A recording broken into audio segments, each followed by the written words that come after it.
Yo, what's good, cool people?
Hello, everybody. Welcome back to our third day trying to hunt for our shiny starter for my Nuzlocke challenge coming up. We're trying to get shiny Squirtle. I have chosen Squirtle as my starter, but it has to be shiny, and we're going to hatch one, and we're going to bring it into my game once we're ready, and it's going to be awesome, maybe. Or we'll never get one, and we'll just do this forever. Kind of like those streams where Kato pretends to be looking for an Animal Crossing island and never actually finds one. I'm good with that. I think that could also be, I don't know, lucrative, I guess. How is everybody? Welcome. Thanks for being here. We'll be live for, who knows, maybe 5 minutes or maybe a very long time. I got a lot of eggs today. I don't know how many we'll get through, but I'm going to try to do them a bit faster. We'll use egg power to try and hatch them a little bit faster. And we'll sit around, we'll chat, we'll have some fun. I don't know. Was that it? Sorry, the music was very loud there. I didn't really say anything too important. How are you? If you're watching this after the fact, leave me a comment. What was your first shiny Pokemon? I might have asked that last time. Tell me again. All right. Let's jump over to Pokemon Scarlet. We have 540 eggs hatched so far throughout this journey. And yeah, I got probably that many eggs. I don't know. I don't even know how many eggs we have. Oh, it's a lot. I'm hoping I don't need this many. Let's do some quick math here. I'm gonna pull out my calculator and we'll see. So it's 30 times 1, 2, 3, 4, 5, 6, 7, 8, 9, 10, 11, 12, 11. Wow. 330 eggs plus whatever this is. So we got a lot. We definitely have a lot. Enough for a stream for sure. So first things first, we will move around some mons here. We got to get our flame body up and running. We got to put away our breeding Squirtle. And we will grab all these. I'm up to 310 Quaxley eggs and no shiny from yet. Oh my gosh. And welcome to Dumplings over on Twitch as well. Thanks for being here. Thanks for all the new Twitch followers earlier today. Thank you, thank you. It's giving Easter Animal Crossing. Way too many eggs. Running circles is much easier. Yeah, I make sure to try and get the eggs off camera. We did a little bit of that last time getting the eggs, but yeah, now we can just hatch. Our shiny is supposed to be this rare. Yeah, and you know what? I'm okay with it. Shinies in this game are a lot easier to get than in past games. And I think that's why a lot of streamers and YouTubers hunt for shinies in games that are like way more like hard, way more difficult to work with. I think the shiny chances in like Fire Red, for example, are, is it 8,000 and something? 1 in 8,000 something-ish? It's a lot. And then in later games, they cut that in half, including this one. But if you get the shiny charm, it cuts in half again. And if you use the Masuda method, it cuts in half again. So 512 are our odds, which isn't bad. It's really not bad. So we're going to try running up here in the gym. It was suggested to me I just do this, you know. I was complaining about wanting to run in circles in this town. So, wow, that match is fast. I don't know. We can run wherever. It doesn't really matter. 8,192? That sounds familiar.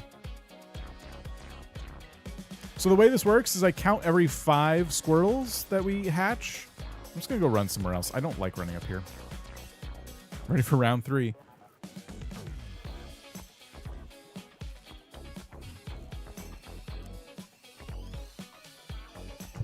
The reason I count every 5 is because I will for sure forget to hit the button after every single Squirtle, because it's not like hotkeyed to my controller. It'd be nice if I could hotkey it to like one of these back buttons on the Pro controller, but I can't without doing a whole lot of modifications. They hatch quickly. I'm using egg power. I always forget egg power works for both getting eggs and hatching them. So this should be a little bit faster than the previous times we've done it, as long as I'm on top of trading out the batches of Squirtle. Usually that initial running takes the longest, and then they all start hatching pretty close together. But now the first bout of running seems to go really quick with egg power. Egg power 3 would be even faster, but I'm not going to waste the sandwich ingredients on that. And Flame Body too, yes. If you ever do this, get a Pokemon with Flame Body. Fletchinder has Flame Body, which is what we're using. It's literally just putting a warm Pokemon next to all the eggs.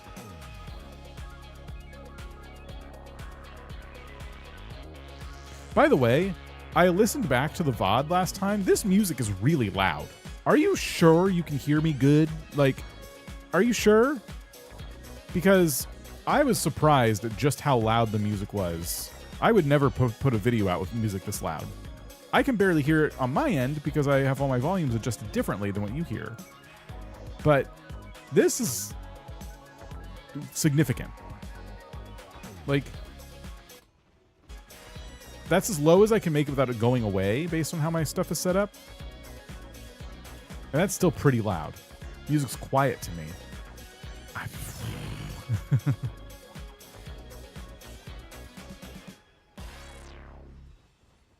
It is a bit loud. See, we're getting some mixed thoughts on this.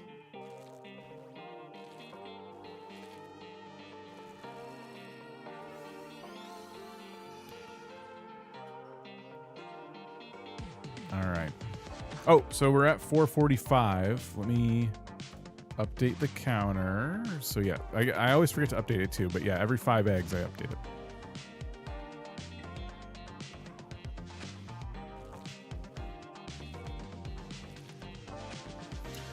Watching on MacBook, no earbuds, if that helps at all. It probably is a little bit different depending on if you're wearing earbuds or not.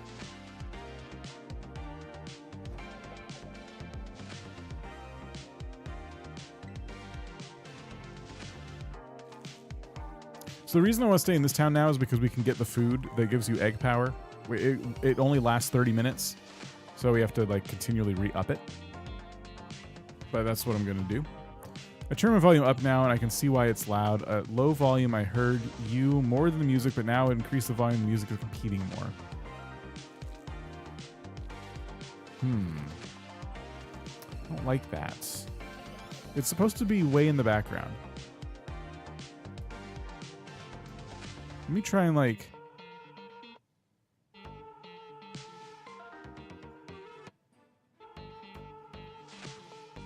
That's... Oh, you know what? I'm sorry. I can actually adjust this further. I can do... oh, I can do system sounds. But that lowers everything.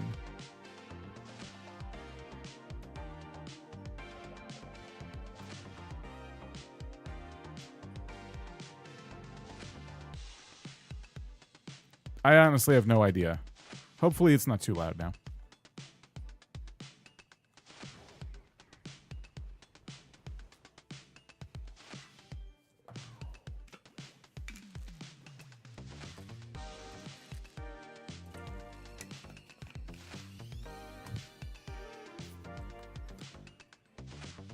Instead of buying... Wait, what?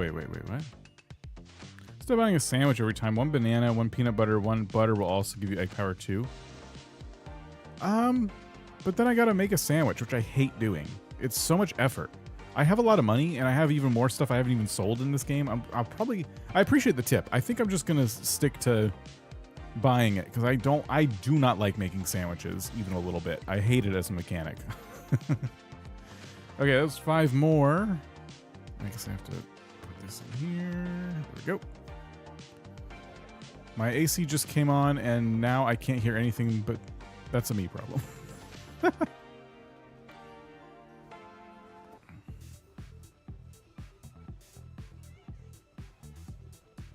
Ouch. Ouch. Move, kid! This is the other reason I don't like running here. There's always pedestrians walking around. Right in the road.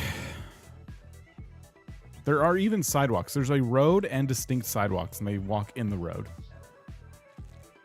There's an implication that, like, someone's going to ride something through here, like whether it's a car or a motorcycle or a Pokemon, and they walk in the middle of the street and no one uses the sidewalk. You like the sandwiches? You think they're fun? I just... You know why I don't like the sandwiches? This is going to sound like a skill issue, and it is, but I don't like that you can fail them. I think having to waste ingredients, some of those ingredients being very rare, like, well, the Herba Mystica just spreads on it, so that's not fair criticism. But some of those ingredients are, like, if I have to go all the way to a store because a pickle fell off a sandwich, I'm raging. I'm gonna rage quit. That's a problem for me, you know. And then it's, you know, it's really messed up. You might go, oh, come on though. It is completely valid to make a sandwich in this game and not put on the top bun, and people don't, because it works the same.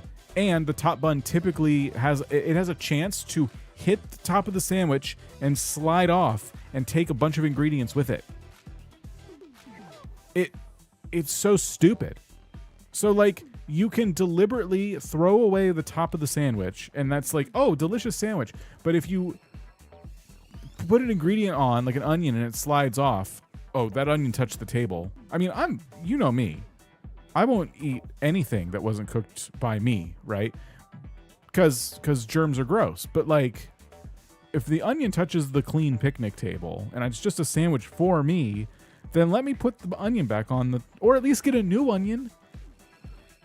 It's just stupid. I just hate it. I save beforehand, so if I muck it up, I can restart. Oh, great. So you can, like, do all that work again. Nah, just use the restaurants. That's what they're there for. People like me. I like seeing how much cheese I can stack. The sandwiches are funny. I do find it really funny to stack a whole bunch of, like, because it's safer. If you make a sandwich with like a certain kind of like meat patty or something, it's safer to just stack them all in one spot rather than try and spread them and make them look nice. And it is funny to see the end product look like a big sloppy mess. But that's the only joy I get out of it. And that's more necessity. I'm not even doing that to troll. That's just the safest way to make a sandwich so that it doesn't all fall apart. The fact that it can fall apart and it doesn't count anymore is infuriating.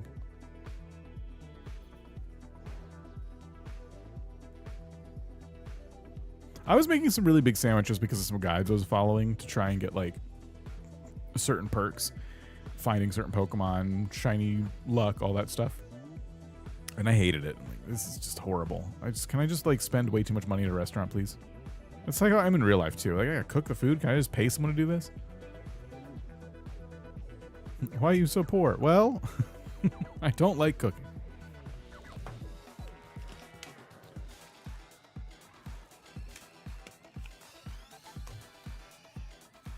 These Squirtles are getting real shiny looking because of the lighting. The sun is not in a good position for this. I'm getting a lot of anxiety every time one hatches. I didn't do a prediction for this one over on Twitch. We can do one. Not a ton of activity over there today, which is fine. But if you wanted to do Twitch predictions on Twitch, let me know. And next box, we'll do one. But it probably won't be a next box because we're about to get it right now anyway. I'm going to make a sandwich for dinner right now, but I promise I'll be very, very careful. Wash your hands.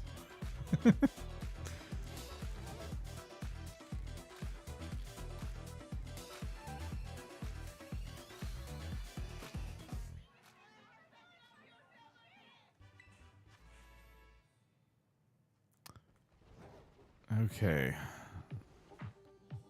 We're getting through these Squirtle.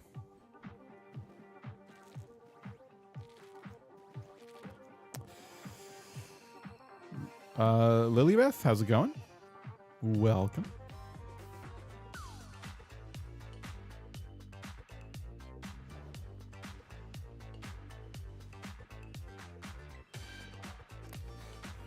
Ugh.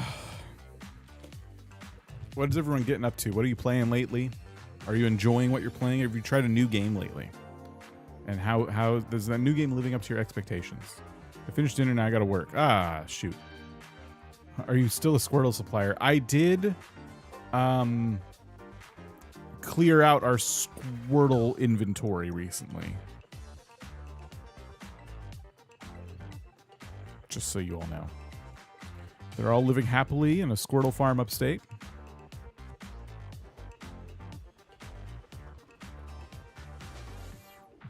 You started Gemporium. It's so cute. I've never heard of it. Yep, they went to live on a farm upstate.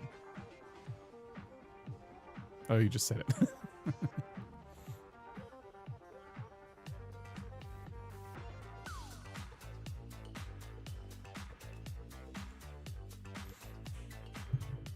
I actually do have to delete them. They're in my Pokemon home right now. I have to go in and actually delete them. It's really easy to do on a phone. So that's my process is hatch a bunch of eggs, move the boxes of eggs to Pokemon Home, open Pokemon Home on my phone. What you do is you hold your finger on one of the Pokemon, and they all have checkboxes on them after that, and you can tick all the boxes really fast and then hit release. Doing a new playthrough of Dinkum inspired by your 100 days. I watched yours and I was like, I must play. Yeah, it's fun. Replaying Batman Arkham City earlier, though. Newest game I started playing was the Donkey Kong game, which I'm enjoying. I'm hearing really good things about it. I will play it eventually. Playing Doom The Dark Ages. Never played Doom ever. I've not played Doom either, which is pretty blasphemous in the gaming community. I think you're supposed to play it. It's like a kind of a mandatory game.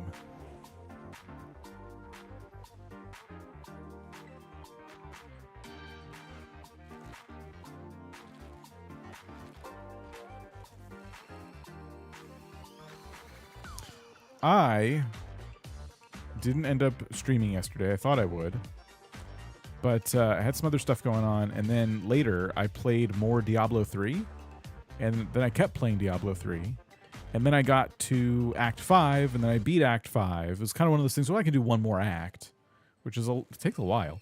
So I've beat the story again in Diablo 3. I've already played a lot of this game on PC, but I got it on Switch because I wanted to play it again, and I like being able to play handheld. A lot of fun. And so now I can like get into some of the endgame content, which I'm excited about, because I always really enjoyed the endgame content of Diablo 3.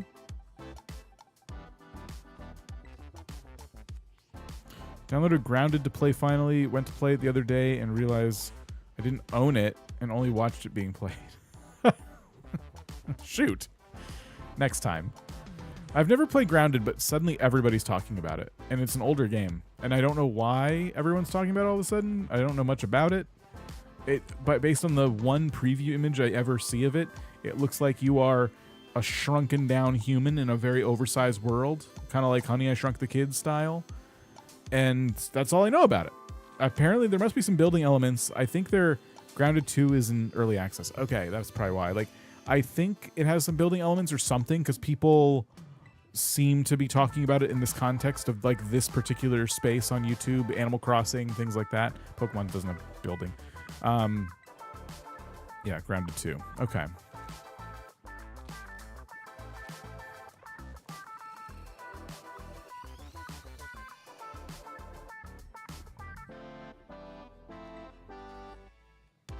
This town is not great for hatching these. They all look like they might be shiny. Start playing Corpse Party during the weekends because my little siblings wanted to watch. Hopefully finishing this weekend. I've never played that. I think I could deal with the bugs. Early access games be like that for sure. From what I gathered, it's a storyline-based game with survival elements.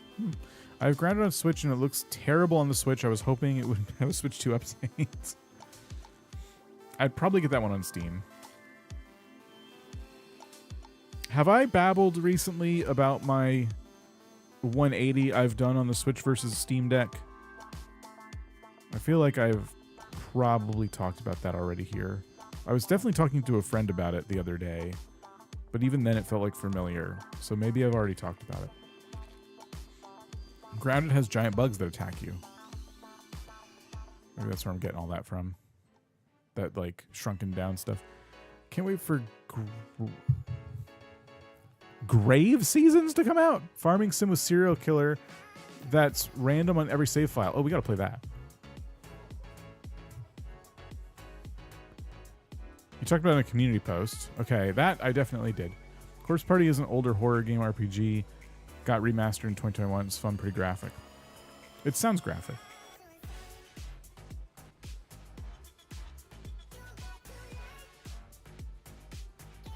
I think we're at 570. Okay.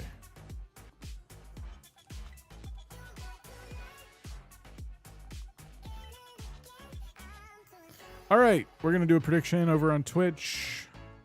We'll see if y'all are awake for that. Do we get a shiny Squirtle in this box, including the eggs that are just in my inventory right now? I'll give you 2 minutes on this prediction. That's over on Twitch. If you want to bet some channel points, you have 2 minutes. If you want to jump over there and bet your channel points. Yeah, I'm not a horror game fan. That's not my vibe at all. But I know there's some popular ones. Switch 2 versus Steam Deck. Yeah, so I've been back and forth on this. I've been saying for a while that Nintendo hasn't quite earned my trust when it comes to my games that are not cross-platform, that are on multiple platforms. Oh, we should check our sandwich energy. We're still good. So for example, Diablo 3. I have it on PC. It's not on Steam. Diablo 4 is. Okay, we'll use a different example. Played Up. I have Played Up on Steam and it's on Switch. Now, I have it on both because I have friends that play on both platforms, and if that's the case, I don't mind buying a game twice. That's fine. But if I had to choose one or the other, I would normally recommend you buy it from Steam because your Steam library tends to stay relatively stable, right? Like PC games, you build a new PC, years later you open up those old games and you can pretty much get them to work, with some exceptions. But overall, no one is saying, hey, we're going to take away your PC, and all those games that you bought, they're not going to be playable anymore.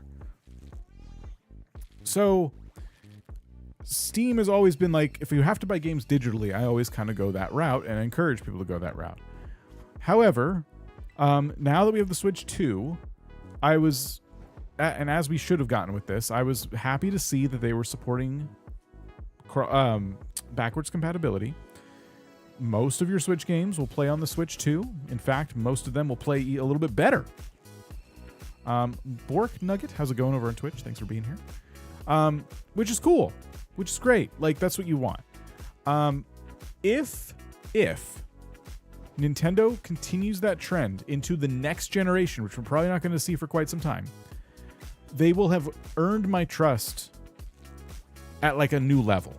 Because usually with Nintendo, you basically get one generation of backwards compatibility before they give that older generation the finger. And it's horrible. So like, it's horrible. You know, I'm being a little dramatic, but it's pretty awful. Like, you have all these games, you have an aging console. It'd be really great to play them on that aging console, or that on the newer consoles of your, you know, if your older one's getting up there in age. So GameCube games worked on the Wii. So we played GameCube and Wii. Wii U came out and no more GameCube. We're done with that. GameCube's old. You have to play Wii games or Wii U games. Keep your GameCube safe, everybody. So figure it out. Then the Switch comes out. And there's basically no backwards compatibility because it's on a disk drive. And people are forgiving. Like, okay, well, listen, the technology changed. What are you going to do? You know, people are pretty forgiving about that. But the DS to 3DS era.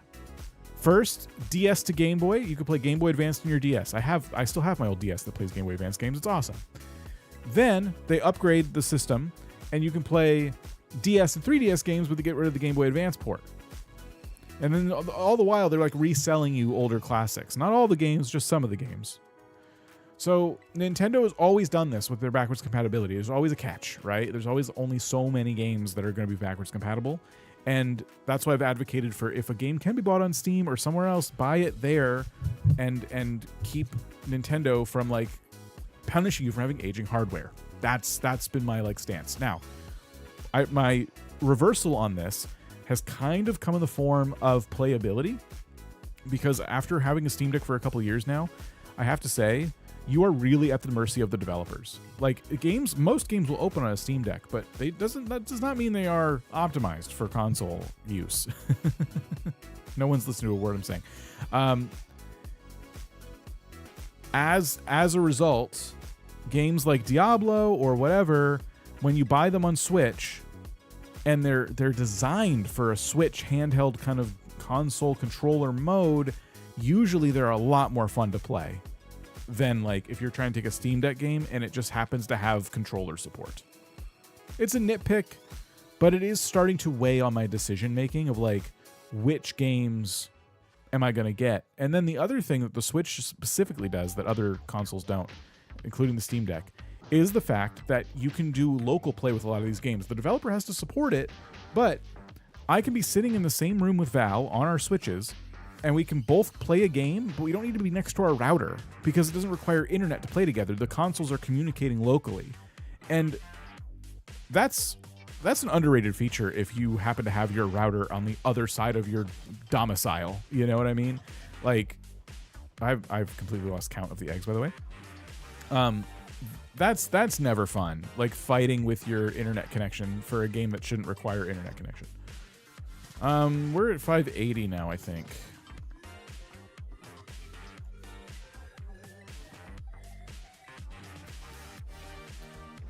This is when I'm playing the Steam Deck. Not every game is optimized for it, but at least we can adjust the graphics. You get a lot of control. You can adjust the graphics. You can do mods. You can do all kinds of stuff. I'm not trying to knock the Steam Deck at all. I'm just saying that it's not as simple as I was making it out to be before. Like buying games on one platform or the other, more things weigh into my decision than I originally had thought.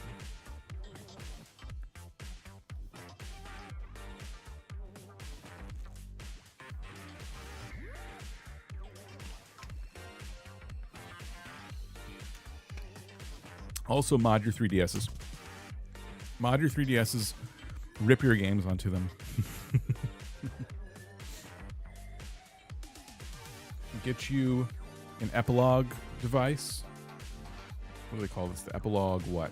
I forget what they call it, but if you go to Epilogue's website, this will back up your save files on your aging Game Boy Color, and Game Boy Advance cartridges.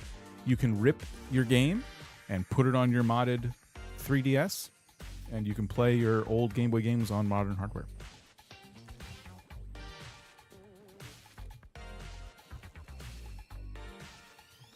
I feel like one benefit to entering the digital era is that hopefully it will be easier to take our libraries with us. Yes, exactly what I'm talking about with the Epilogue device. We switched internet providers because we were all gamers and streamers, and it was such a good move. Whole home coverage now, never going back. Yeah. Yeah, it's smart. My Pokemon Gold cartridge, everybody. Oh, it's too old. I lost my gold save file from childhood. I got this device probably months too late because a lot of those, well, who knows? Those cartridges only last so long. I don't know how strong the battery was, but I lost my save file before I could back it up. You can back them up, and then you can replace the battery in the console if you know how to solder, and then you can put it back together, and you can put your save file back onto the cartridge. That's why I get a modded OG Xbox. Love the old one. Wouldn't have sold it. The OG Xbox, I found this out. Apparently, they can have a capacitor issue where certain models, there's a capacitor. It's like a ticking time bomb, and it will eventually leak and destroy your motherboard. And I learned this recently. I have an OG Xbox. I'm afraid to even look inside of it. Can I find instructions how to do that online? The ripping games? Modding, yes. There's a lot of instructions on modding 3DSs. I would do some research because there's different videos with different methods. Watch the entire video first. Make sure it's something you're up for. If you want to know about this device, I'll just pull up the website for you. My keyboard's off.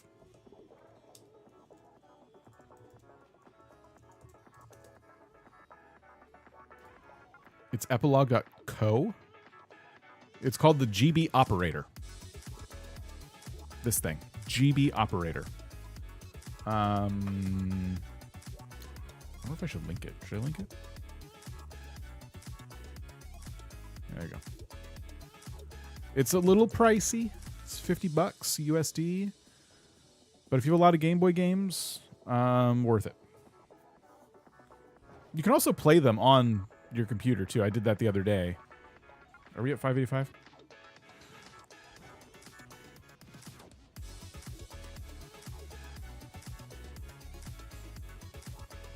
I'm talking about the old Xbox console, the very first Xbox console. There's a capacitor in there. I think it's called like the clock capacitor or something. Probably runs the clock. That thing will leak. My lost PlayStation 2 and my original Final Fantasy 7 copies and moves. You lost them and okay, you lost the PlayStation 2 and Final Fantasy 7 and moves. That sucks. I hate that for you.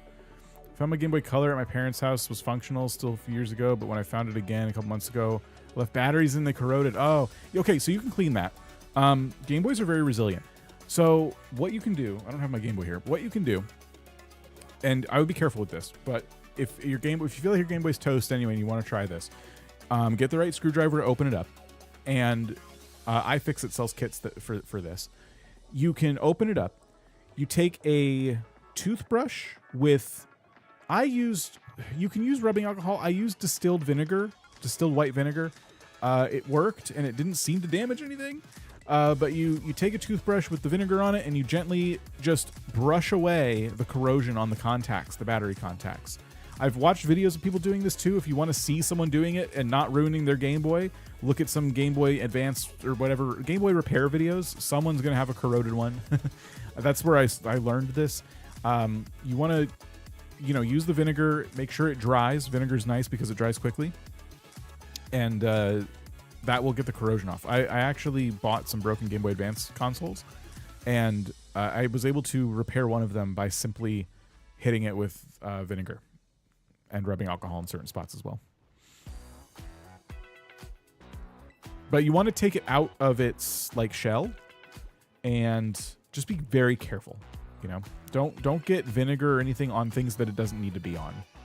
You know, just focus, take it out, take the motherboard out, handle it carefully, and just wear gloves and focus on like just scrubbing off the contacts. If it doesn't work, don't blame me. Okay, do this at your own risk. But if you feel like your Game Boy is broken anyway, I mean, you could try it. I managed to salvage Game Boys that I deliberately bought broken. And when that was the problem, they were working again, which was awesome. I'm in the process of modding some of them.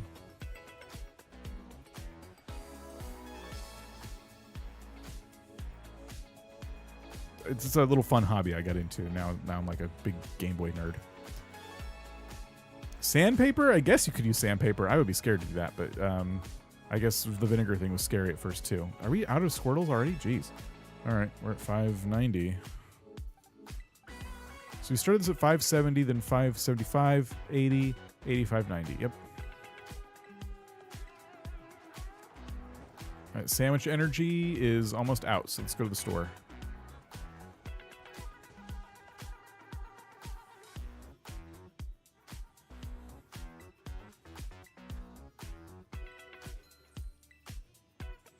Clean remote control with distilled white vinegar. It was fine.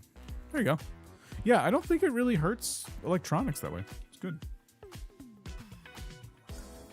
For most things, I would recommend an alcohol with a high percentage so that it evaporates as fast as possible. I have like 99% alcohol and evaporates nice and quick. So I'll use that for cleaning other components on the motherboard. But it's the battery, like... The battery acid is rough. That stuff is very, very resilient, but vinegar melts it right away. Alcohol does not do as good of a job as vinegar. I have my OG Game Boy Color and Pokemon games. I now want to replay Silver. If you're going to do that, I really do recommend making sure that if you have a save file on it and you're going to delete it anyway, cool. You probably want to replace the battery. You can find somebody out there who'll do that for you if you don't know how to solder. The batteries die and you can't save, and it's awful. It's just so heartbreaking. You claimed your shiny Wochin, right? Yes, I got 2 of them. Thought of that right now when I opened up my game. Yeah, so I got one on here, and then with my other save file I have on Violet right now, I was able to get it on. And if we start another one soon, I'll probably just grab one. I probably won't use it for the Nuzlocke because that'll be cheating, but yeah, I did get it. Thank you for reminding me. Ooh, I gotta get the shinies from... If we get the shiny Squirtle, we should go shiny hunting for the last shiny Pokemon I need that are part of the drop right now. I lost my OG Animal Crossing GameCube save because the memory card needed to be formatted. Ugh. I can't believe I still had mine. I have a video about that on my channel. I could not believe I still had it. I couldn't believe it worked. Nuzlocke Prep, let's go. Artsy, how's it going? Yeah, it's going well. How are you? We're neck deep in Squirtle right now. Are you hungry? Yeah, this one's also not shiny. So if you're hungry. One more to hatch here.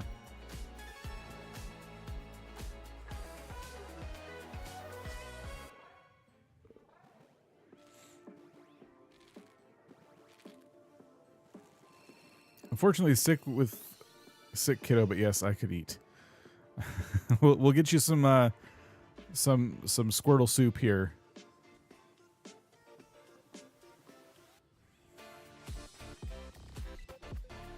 Sorry to hear that. I hope everyone starts feeling better soon. What rules are you going for your shiny Nuzlocke run? I'll need to solidify these, but so far, I'm going to attempt a hardcore shiny only Nuzlocke. So, shiny is only.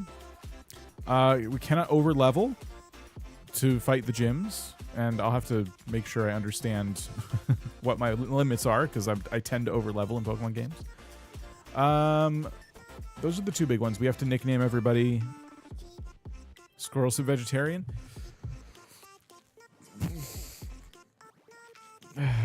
No, but what we'll do is someone else will have the soup and you can have the shell.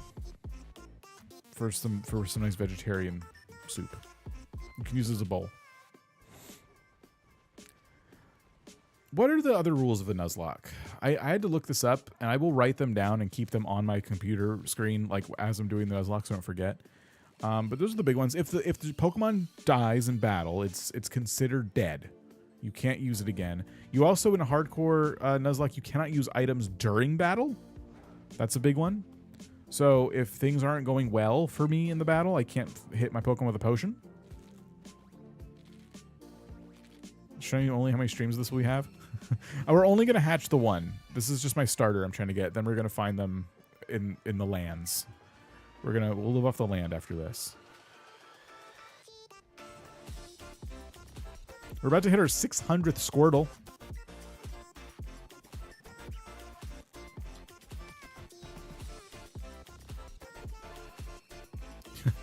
I just looked at the prediction. Oh my gosh, this would have been... I don't think we hit it, but like... There are two people who bet 10 points each, and it's so few points compared to the 9,400 points that were bet for no, that if we were to get the Squirtle, the shiny Squirtle in this next egg, those two people, their lives would change.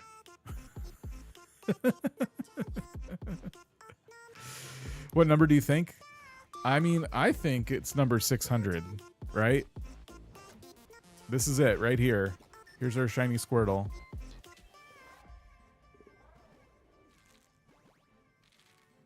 What do we got?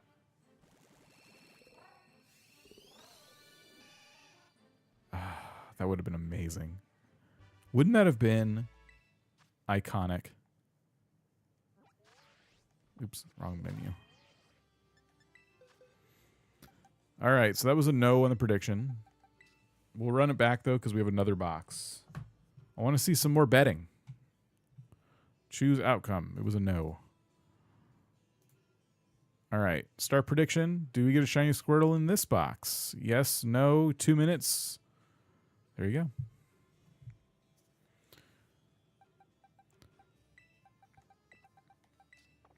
Release Pokemon that die. No items during battle. No Pokemon higher than leader's ace. And usually only one ace per route. But if you're doing shinies, I'd do one per gym / team star fight. What does that mean exactly? I will say that releasing them when they perish wasn't really my plan. Oops. On the zooming thing again. My plan was to just put them in a box called Graveyard. Because when I'm done with the Nuzlocke, I would like to still have the shinies because I'm sentimental like that. And they'd probably go in my Pokemon home. If everyone felt like that was like too much cheating, I would just get rid of them then. But I don't feel like it hurts anything to just store them away and never touch them again. It doesn't benefit you to have Pokemon in a box doing nothing but collecting dust. So that's kind of how I feel about that. I would kind of like just to have them. I do the Graveyard box too. Yeah, it just feels like unnecessary to release them. If the Pokemon community at large all agreed that like I'm a dirty cheater for doing that, though, then I'd probably conform begrudgingly. If there was a perk, like if there's a perk for every Pokemon you got, like your entire party was somehow more, I don't know, buffed in some way, then I would have to release them. It's just a multi-corpse Pokemon urn. It's, yeah, exactly. All right, we got some more people betting, but once again, the no predictions went crazy. Look at that. Almost 10,000 points on no and 110 points on yes. Just, wow. A death or graveyard box is very common in Nuzlocke playthroughs. Okay, cool. Yeah, I really don't want to release shinies. That would make me sick.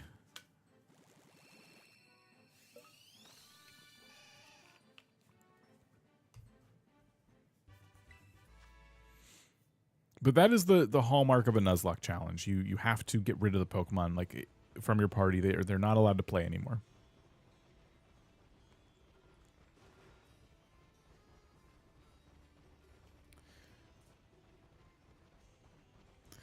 Okay, that was all. So we're at 605 now. We're in the 600s, comfortably in the 600s for Squirtle's hatched. This is brutal. This is absolutely brutal. Release the Squirtle you spent hours on. We are almost 10 hours into this. You realize that. I could not release that Squirtle. Just at least that one Pokemon, give me that. That Squirtle deserves its own box in Pokemon Home. Whoa, we abandoned that egg.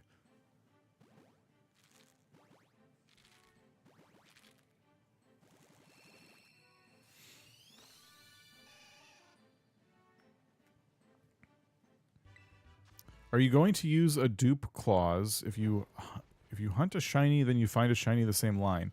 Okay, so what would that look like? Because I keep seeing dupe clause, but I haven't looked into what that means. I assume it means I'm not supposed to get two of the same shiny, which sounds fair. I wouldn't do that. There's part of me that wants to catch it for my own personal collection, like Pokemon Home collection, but that might still feel a little bit like, this guy's not playing by the rules. Is that the clause though? Like you can't catch duplicate shiny Pokemon? I've watched way too much of this then. Yeah, maybe I shouldn't remind everybody how long this has taken. Wait, I've been watching what for how long? Why are we still here just to suffer? Because it could happen any moment. Any moment. One of these eggs could give us our shiny Squirtle. This one right here could have been it. Are you going to be able to shiny hunt outbreaks or only ones in the wild?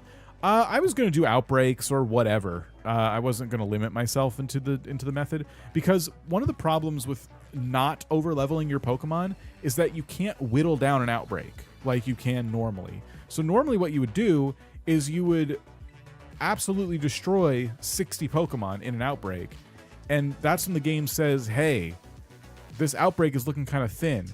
And when you see that message, it doesn't say those words exactly. When you see that message, the chances of a shiny appearing go up significantly. So then you just kind of like run around, try to get them to respawn, do picnics, whatever you can to get them to respawn.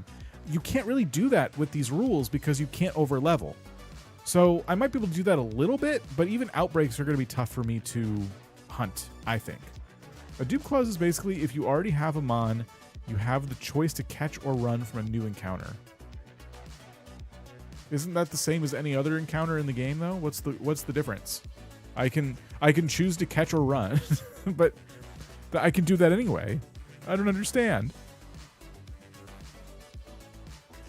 Oh, we must be done. Yep, okay. We got 6:10 now.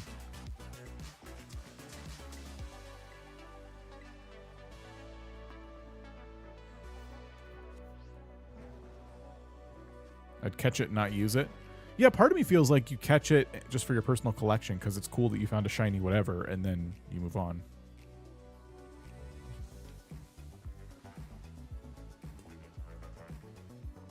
The goal will be to beat the final boss pre-DLC. The Pokemon Scarlet endgame, not the DLC. The DLC, there are certain things that happen in the DLC that break the challenge a little bit, and, oh my gosh, it's just so much extra content, and I don't want to do that again. The overlevel keeps you in check. Yes. I explored the whole map before I did much story-wise, so my team was massively overleveled. You can overlevel really easily in this game, so I just have to determine what my level caps are before playing, and I'm going to have those on a piece of paper, like a cheat sheet on my computer, or a piece of paper. They'll be written down in a little notepad on my computer, because I will definitely overlevel if I don't keep myself in line. But I'm excited. I've never done any kind of Nuzlocke before. Not for real. I think I've started to attempt one once, and I'm like, nah, I'll just play.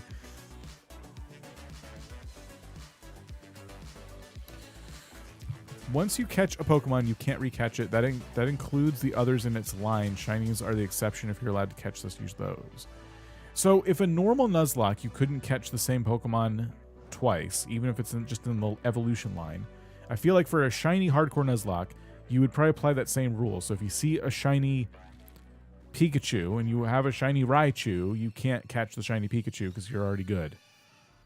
That's how I might play it, but I don't know. I'll try and find some more official rules. I know these are just kind of set up by the community, but yeah, I'll try and find what I feel like is the most popular version of this challenge and do that. And I'll tweak it as needed. It's worse if you're doing a trade lock and you're getting other people's mons. I've never heard of a trade lock. That sounds interesting.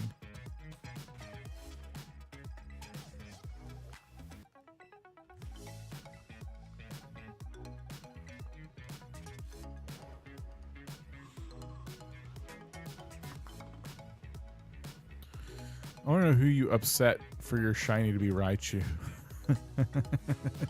I was trying to think of an evolution line, and I couldn't, even though I'm like staring down the barrel of a whole bunch of Squirtles.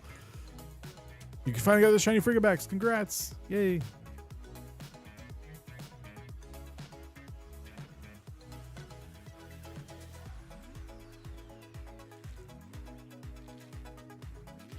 Is that how you pronounce it? Or is it Frigabacks or something? I'm so used to saying friggin' that I'm like changing its pronunciation.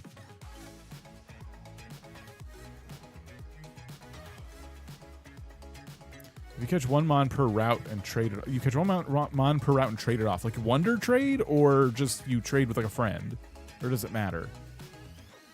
Because wonder trading in this game is just completely broken. There's too many scam accounts that send you like stupid Pokemon that are completely over-leveled and have websites as names. I don't use Wonder Trade in this anymore. I use it on my phone for Pokemon Home, but I don't use it in this. Surprise Trade?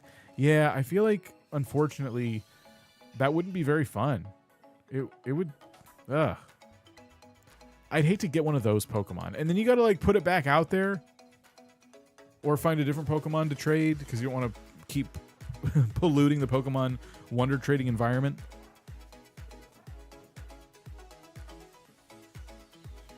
It's not fun. I want Nintendo to do something about that. I don't know what. It feels like they have some pretty good detection for Pokemon Home. I don't see this being as big of a problem when I Wonder Trade in Pokemon Home. In fact, I don't think I've ever gotten a Wonder Trade in Pokemon Home that was like, oh,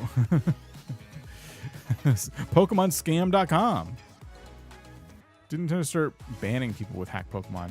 Yeah, so if you take those Pokemon and you move them to Pokemon Home, because the detection of Pokemon Home is so good, apparently, like, that's a risk you're taking.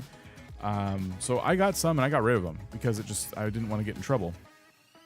But how come that protection hasn't been moved into Scarlet and Violet? Because I literally can't Wonder Trade for more than a few minutes without getting a scam Pokemon.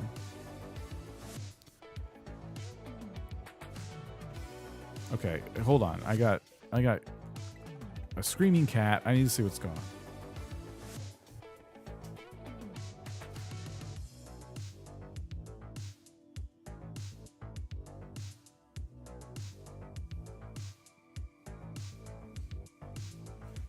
Just literally nothing. It's literally nothing. That is how cats work. Okay, we are at 620, right? 5, 10, 15, 20. Yep. I feel like a bunch of people would get screwed for Pokemon they got Wonder Traded if they did. Well, the idea is that you're going to ban the accounts that are providing them in the first place. So they wouldn't exist to be triggering any sensors. You know what I mean? In a Nuzlocke, especially older games that had single encounters, you are forced to catch the first mon you encounter in the route. The dupe clause bypasses this rule. Okay, all right, that makes more sense.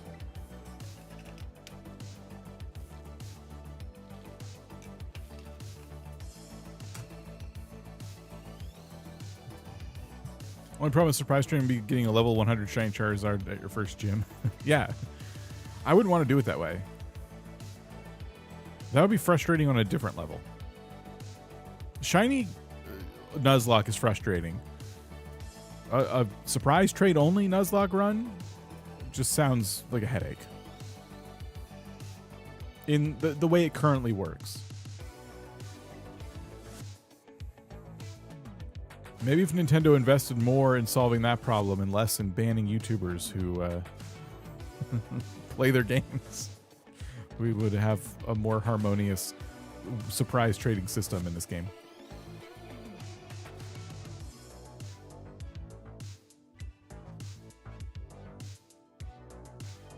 Two more. Okay.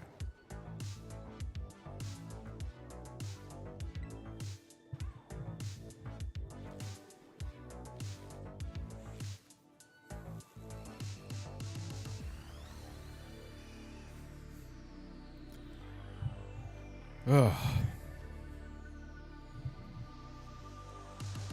Yap, yap, yap. Hatching Squirtles.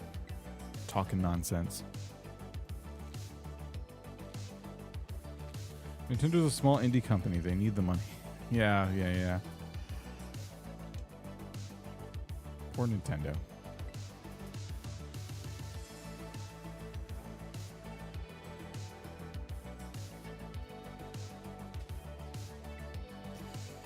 All right. 625 hatched. Pop this up. All right, this is the last column in this box. Our prediction is about to pay off here, hopefully for our believers. Y'all deserve it. You might be thinking it's not going to happen in this box. Like, there's only 5 eggs left, but it has to happen sometime. There will be an inventory where I only have 5 eggs, and one of them will have the shiny in it. Why can't it be this inventory?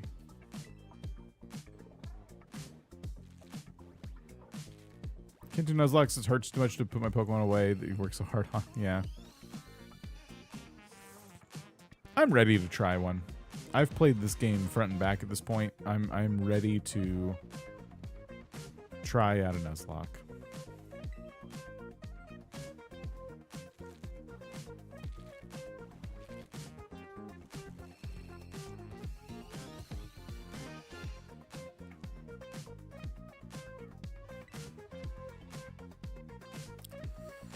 Believe, yes.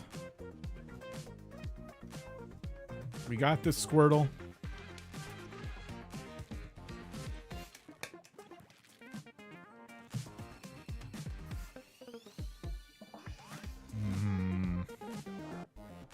Dang it.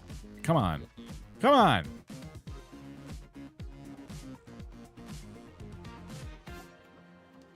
Another abandoned egg. That's good luck. This is lucky. My character's nowhere to be seen.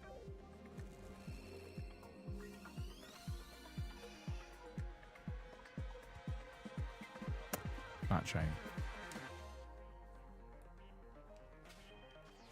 Last egg in this box. This could be it. Here we go.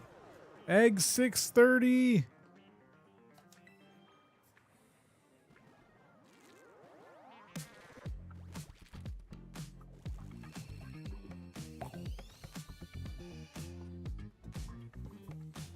It's not going well, Kato. It's not. 630 eggs later. I'm trying to beat your island restarts. All right, that was our prediction falling flat on its face. But we can start it again. 2 minutes. Will I get a shiny Squirtle in this box? Yes, no, 2 minutes, blah, blah, blah, go. It's probably in here. One of these eggs. Maybe 2 of these eggs. It could be. There could be multiple shinies. There could be back-to-back shinies. I never want to get any grief about that again. This is nothing compared to that. This is nothing compared to that. You have to literally restart your entire game when you fail.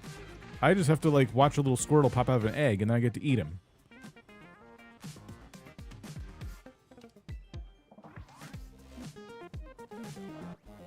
Now you're just delusional. We're way over odds. We're owed 2 at this point. PC, Brian, how's it going? We're under prediction. You can get in there. You have another minute to predict whether or not we get a shiny Squirtle in this box of 30 eggs we're hatching. We just started hatching them.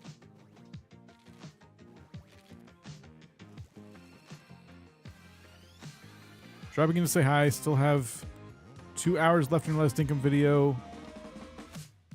Wait, what? We'll be sad when it's over. The video's only 1 hour long. What do you mean? I have 2 hours left of your last Dinkum video. What are you watching? Are you watching it on half speed? No one ever does that. Everyone always puts it on like double speed.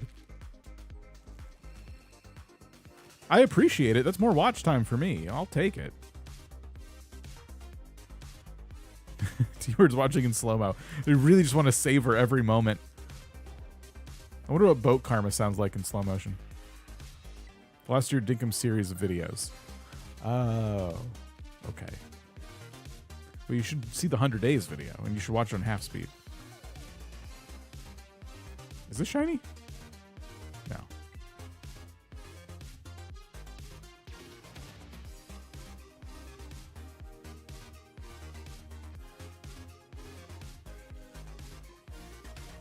How's it going, Kato? How are all your endeavors going?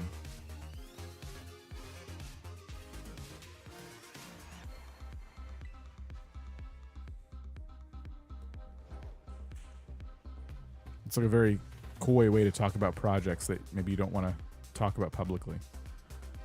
I did watch. I said I love them all. All right. I'm glad you enjoyed it. Thank you for watching. Wait, does that mean watching in double speed is worse for the creator?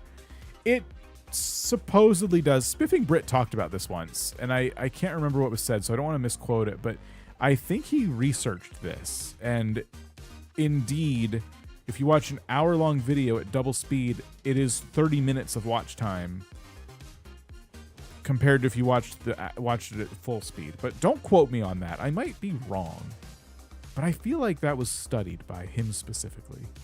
Are we out of food? We're almost out of food. I found your channel by Dinkum roleplay videos, and then I realized you did streams, so I binged all of them, and then I bought Dinkum.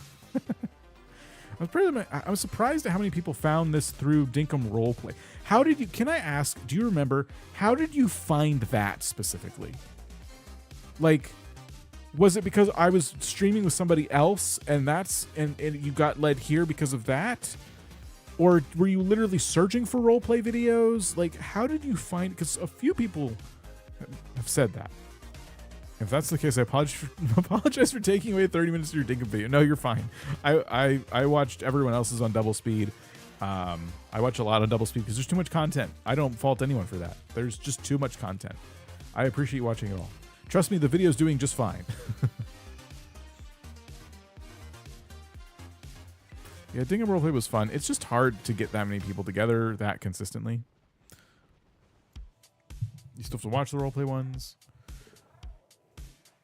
You need to go watch it at half speed to make it up to him.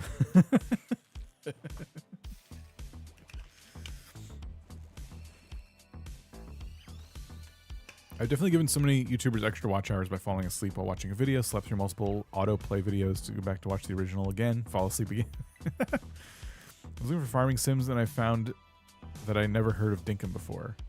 So you were looking for farming sims and you find Dinkum, but you find Dinkum roleplay and not like just a regular Dinkum video?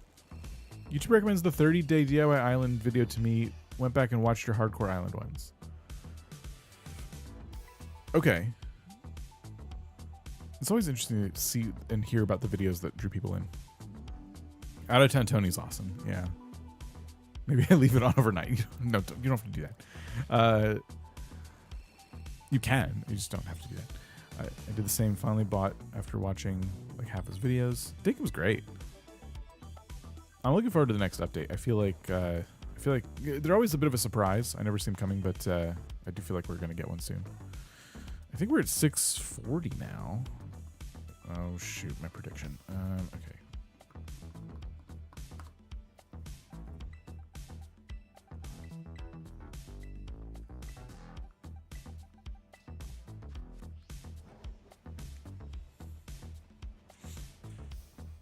Oh, is it time for more food? I think it's time for more food. Oops. I have always wondered if to watch a video on replay, does it actually count all those hours past the original time I watched the video? I think it does. I don't know to be sure, but I think it does. Because here's why it would count. You're going to see ads again if you have, if you're not on YouTube Premium and you get ads typically. Like if you're watching something, whether you're watching it for the first time or the 10th time, advertisers still have an opportunity to advertise to you. So there's no reason it wouldn't also count the watch time and stuff like that.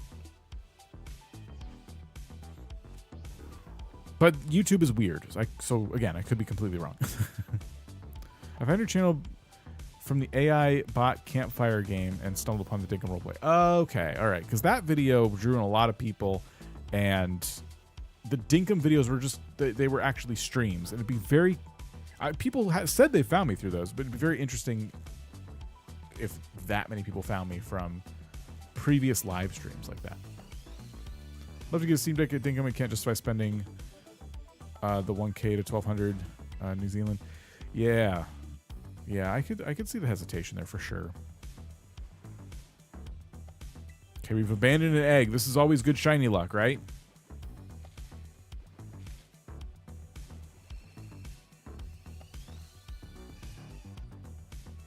Video just popped up on your feed one day. It did really well.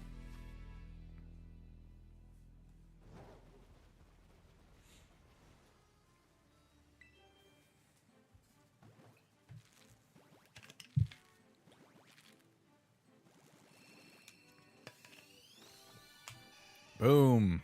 Not a shiny.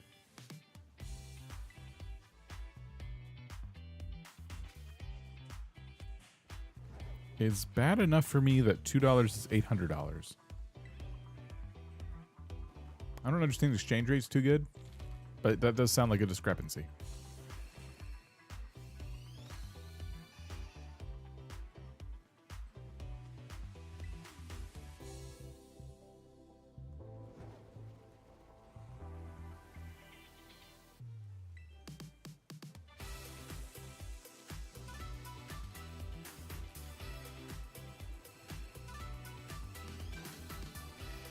Oh, I thought that was a dollar sign.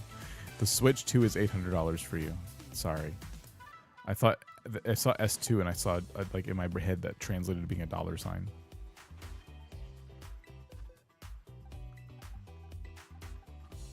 Okay, that's 645.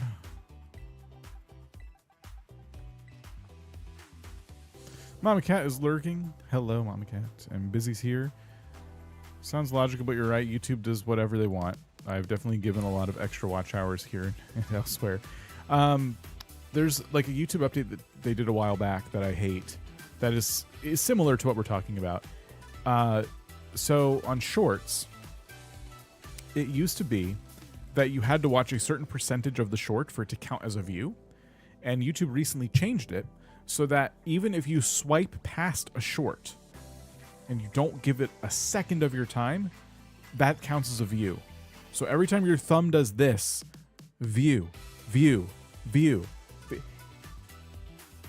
They only do it with shorts. And if you want to see the actual views your short is getting, you have to go into your analytics and find it.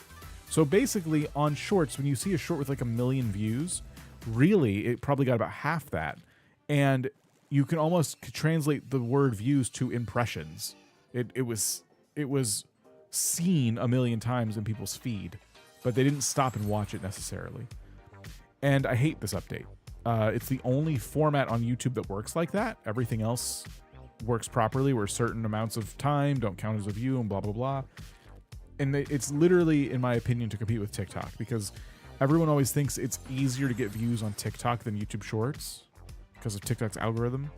And I think YouTube saw that and went, well, if we start counting impressions as views, then our shorts will look like they get a lot of views too. So that I don't like. I don't see the point of that change. It's just to make shorts, if I'm right, it's to make shorts look like a better platform than TikTok, or at least a viable one by comparison. Because they're just, it's all shorts is. It's YouTube's way of competing with TikTok.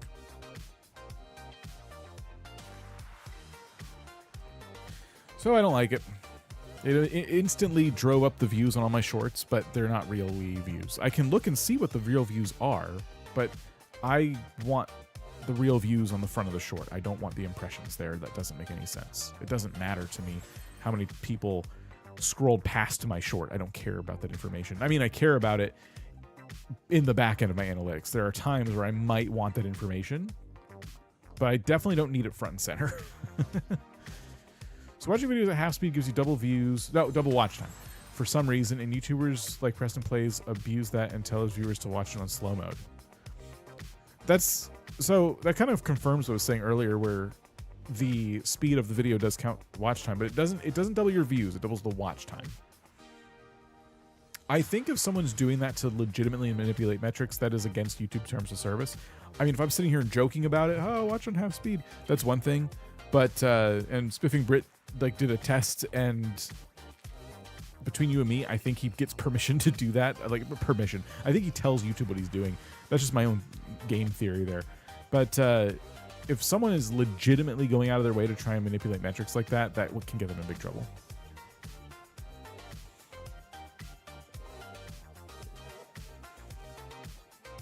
So wish them luck.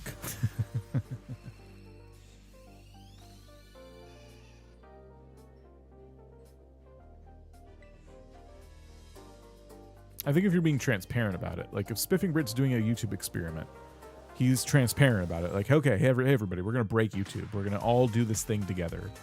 And he's popular enough to where YouTube knows what he's doing. But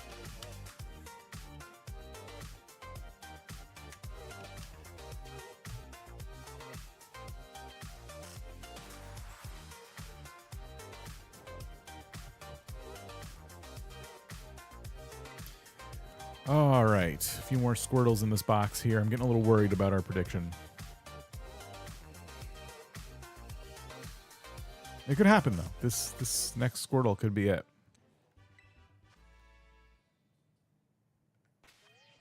I keep checking. It's one more egg.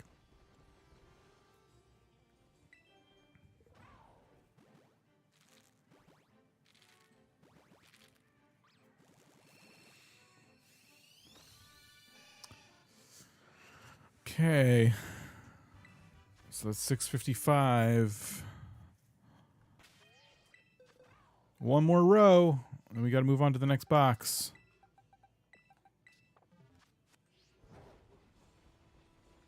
Oh, I'm worried. I'm worried we're not going to get it this stream. I knew this would take a while. I just didn't imagine it would take 3 full streams, plus possibly more. What if you get to 1,000? Then I get to 1,000, I guess. I mean, we just keep hatching. Imagine how, I mean, listen, there is a benefit to hitting 1,000. I get to tell the story of my Nuzlocke run when I make a video about this. And the larger that number is, the more serious I look to a new viewer stumbling upon my channel and like, okay, this guy's doing a Nuzlocke. This Animal Crossing nerd thinks he can do a Nuzlocke. Let's see.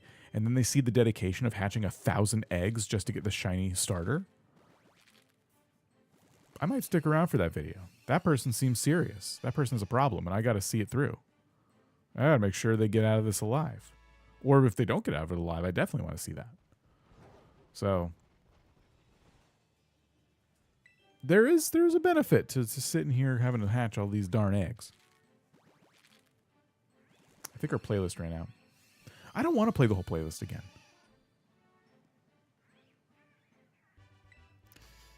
Also, they play some epic music. All right, well, because you think it's epic music, I'll...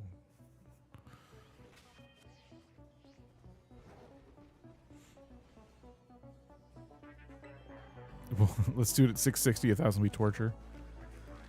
Let's see if we can do it.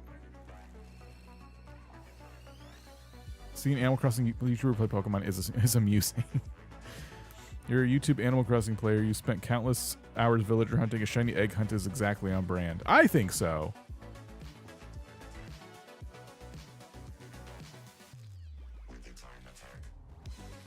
I mean, I played RuneScape, so this is nothing.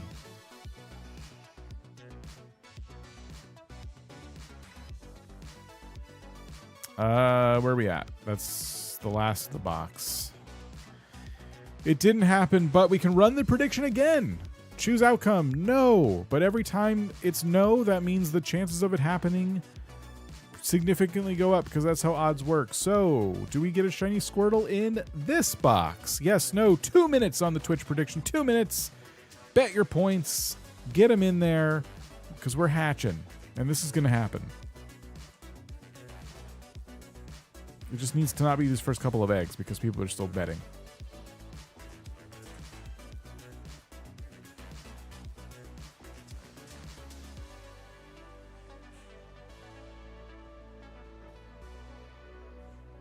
All right. Once again, the believers are not putting a lot of stock in believing. They're trying to win big here.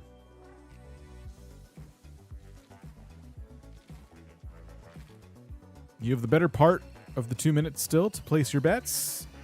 Let's get in there. Spend your channel points. You know, if you only have a few channel points, you might as well just throw some on no.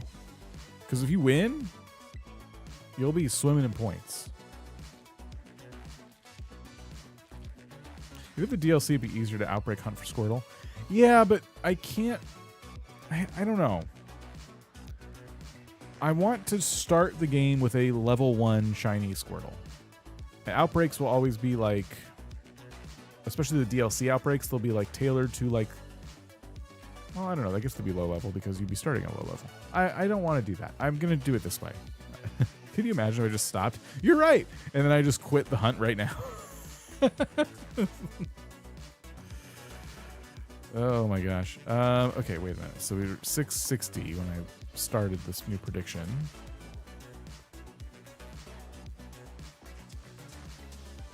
What feature are you hoping they will add in the next Animal Crossing game? I must have mentioned so many by now. It's just hard to remember. I want better multiplayer. Like, I want things to do with my friends. Let me kick around a ball with them. But also, I want faster connection between... I love the cute little plane animation of the airport stuff, the theming they did around people coming and going from islands.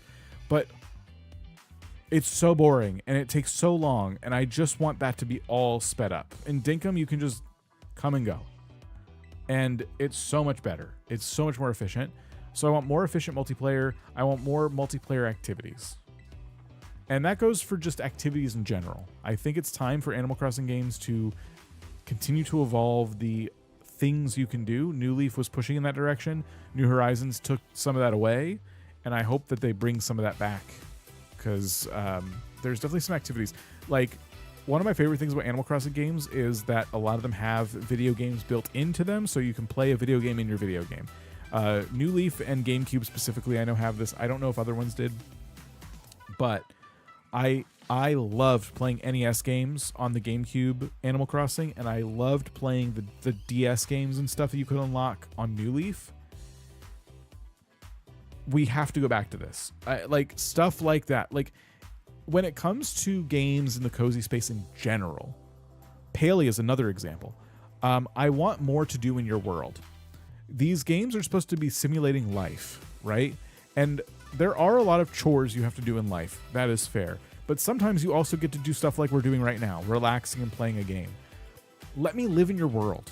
You know, give me things to do outside of the core gameplay loop of collecting materials and crafting and, you know, whatever. Let me really, like, immerse myself in your world. And I thought Animal Crossing as it evolved was going to do more things like that. And they always kind of, like, waffled back and forth on activities outside of, like, the core gameplay loop. But life simulators are so good for that. I just think that this is why I don't play Palia anymore, because I don't always want to design, and I don't really like story quests in these types of MMOs. I'm not big on the story aspect of it. I'm sure the writers are working really hard to create a nice, fun, compelling story, but I play these games for different reasons. And Palia does have some mini games in it, but I just need more. Like, the coolest game they have, you can only play when it's nighttime, which is kind of silly. Like, stuff like that. I like that you can walk up to a table and sit down with random strangers and play this, like, card game. It's cool. But I want more things like that to do so I can immerse myself in your world. And I think Animal Crossing would be the perfect platform to experiment with that kind of stuff. That being said, I'll play it regardless. Animal Crossing is still a fun escape, and I love it. It's one of my favorite games of all time. Game franchises of all time. It's probably my, like, just plain and simple, my favorite one. So, anyway, also another question was asked, why did I pick Squirtle? Squirtle was my childhood starter growing up, and I've never had a shiny Squirtle, and I thought this would be fun. Just a fun, nice full circle moment for me. My first Nuzlocke, I get a shiny Squirtle for it. I need my games to be more exciting than my real world. I hope they won't make a farming sim. I don't want it to be a farming sim. That is fair. I don't think that activity should be, yeah, like... I want farming in it, but I don't want it to be a farming sim. I don't want there to be so much farming that people call it a farming sim. Okay, I'm out of water in this. That's not fun.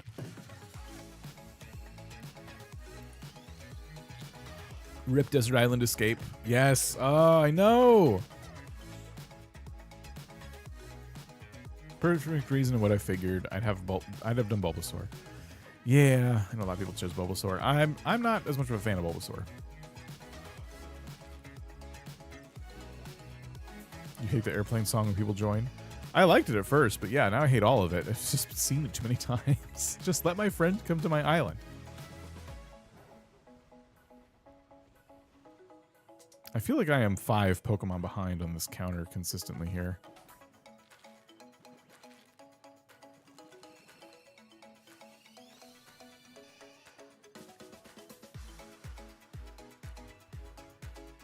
Okay, let me look. Oops. Yeah, so this is 10. Yeah, so we're at 660, 670 is what we've hatched, almost 675.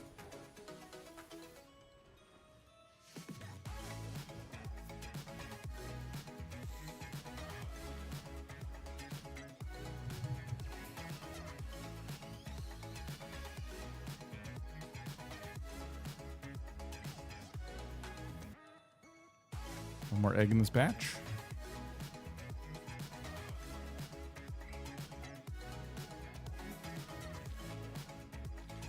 Come on.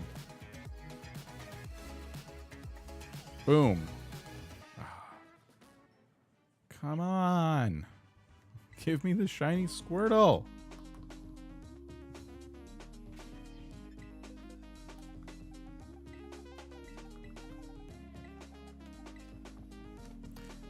This is Masuda method. Yes, we are doing Masuda method egg hunting. It feels like full odds. I'm convinced you can't get shinies from eggs, actually.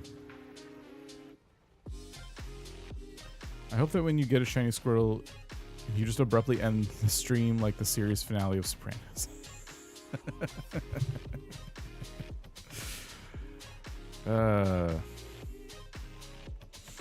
I've not seen that.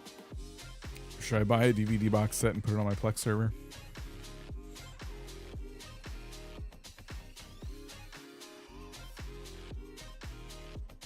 Next, like, big sale of DVDs that stores do.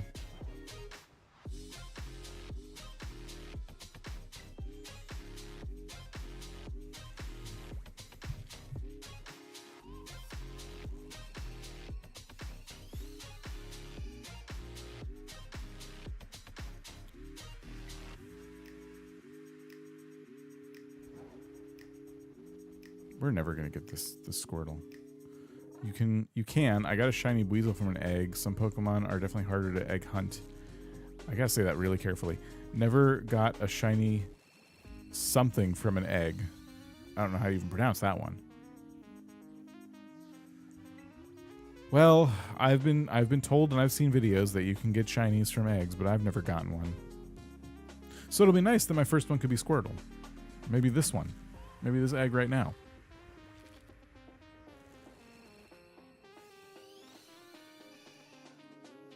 No.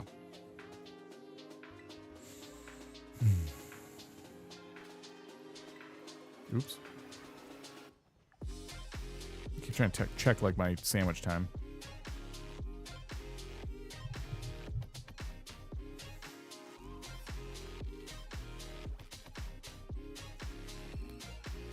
And that'll put us up to 680. on the Squirtle counter. 680 not shiny Squirtles. Now, quickly scrolling through these, we didn't accidentally get a shiny at some point and not notice it, right? Someone surely would have been like, oh, that's a shiny, but sometimes I'm looking away from the screen, so I might not notice it, which would be awful.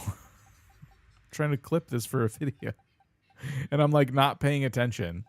Maybe that'll make the video better, but I'm not seeing a shiny symbol on any of these. Imagine it was like the first one of the day and we just like missed it and been hatching for no reason this entire time.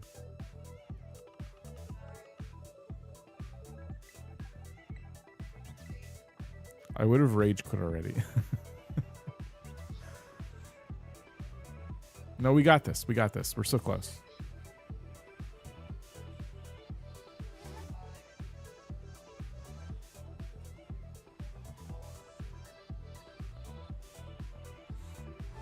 We would notice. All right.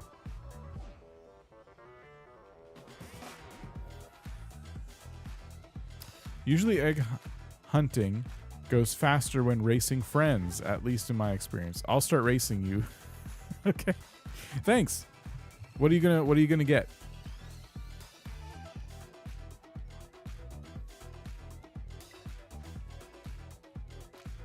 Come on, give me that pale, sickly, shiny Squirtle. Pale, pale, pale, pale.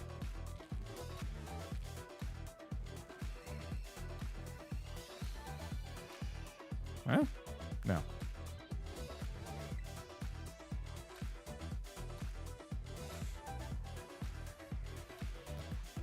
Give me that malnourished, concerning looking Squirtle, please.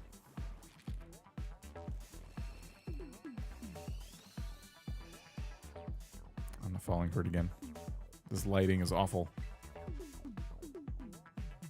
It does look like a vitamin deficiency. Yeah, it does. This is probably going to be an expensive Squirtle to take care of. Why do I want this? I'm going to always buy its special vitamins. I would make a GNC run every time we go to a gym. What are you going to name it? We talked about that. I don't know if we settled on anything. We talked about calling it, like,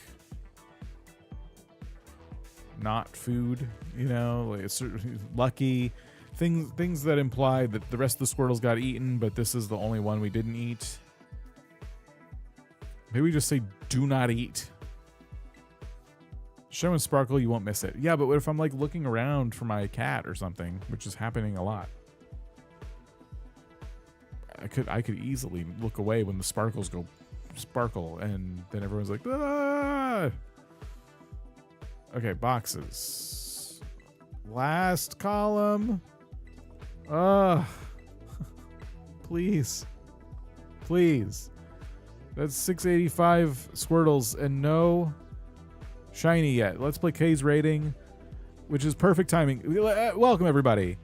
You're here just in time. We're about to get a shiny Squirtle. We get it at or before 690. Welcome, Raiders. You're here just in time. It's happening. Here we go. 1 of 5.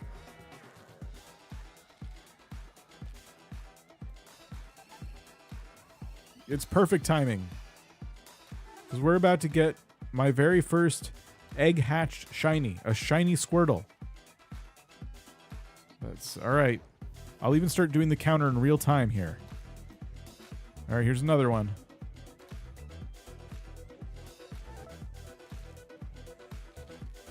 A Mr. Beast intro for the shiny? No, we don't need that. It's bad energy. What is this? Is this it? No. No, it's not. It's just the terrible lighting in this town. Look at the light shining on this egg, blowing it out of the water here. This is going to look like the shiny. I assure you. We need to see sparkles. Yeah, this is not the shiny. Hey, Kay. How's it going? What were you playing? How did it go? Are you ready to see a shiny Squirtle? We got 2 more eggs, and one of them has the shiny Squirtle in it. Because we're getting this at or before 690 eggs.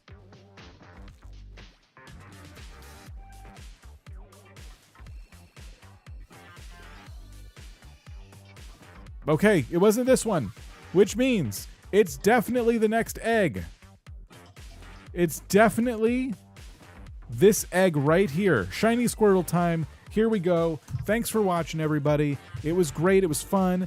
We'll come back soon with the actual Nuzlocke, and it's going to be great. You're going to want to be there with your popcorn. That's not shiny.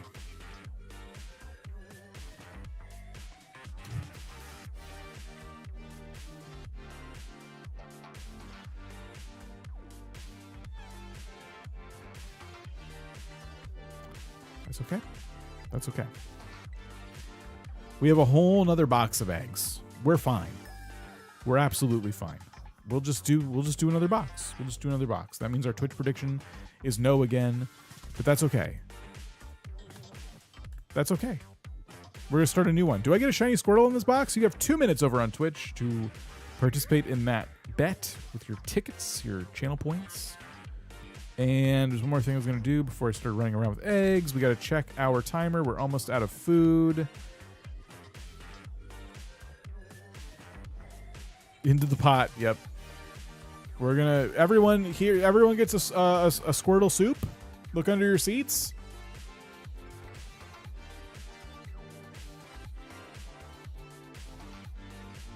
I got my picnic set up. I'll race you. Which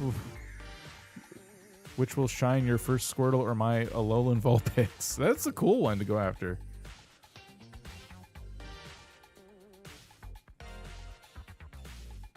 No one's betting. Everyone has given up on the Twitch betting. They're like, no, this person is just a bad influence. Out and out. We're not going to bet. No, it's fine. I get it. Enjoy your limited editions Squirtle Shell Bowl.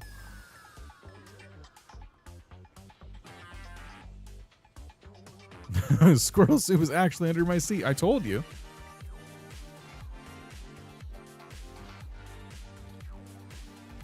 And Eclipse is trying to get a shiny Quaxley.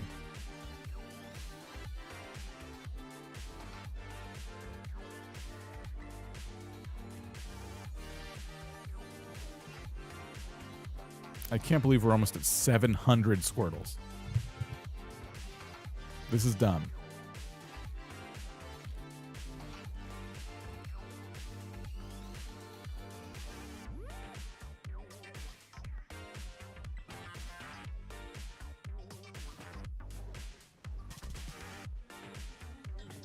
Here, meanwhile, we'll do a poll. Do I get shiny Squirtle during this live stream?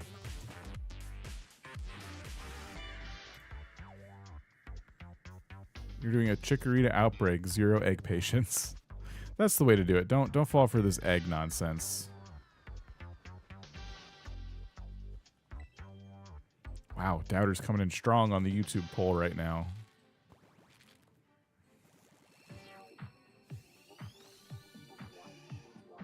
I thought y'all were supposed to send me good vibes for getting a shiny Squirtle. And I'm like, hey, you think I'll get it today? And I barely get the poll up and everyone's like, no, idiot. Okay, sorry. Feels like a war criminal clicking no. Yeah. I won't be a hater this time. All right, well.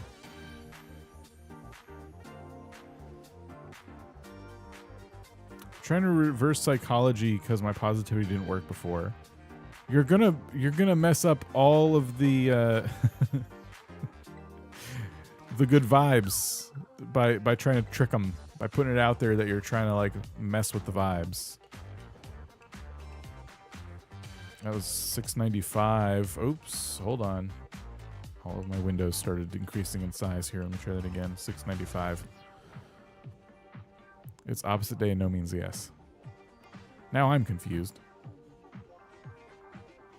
We got to get it before hitting 700. At or 700. We get it before or at 700. That's what I'm trying to say. Like this one could be it.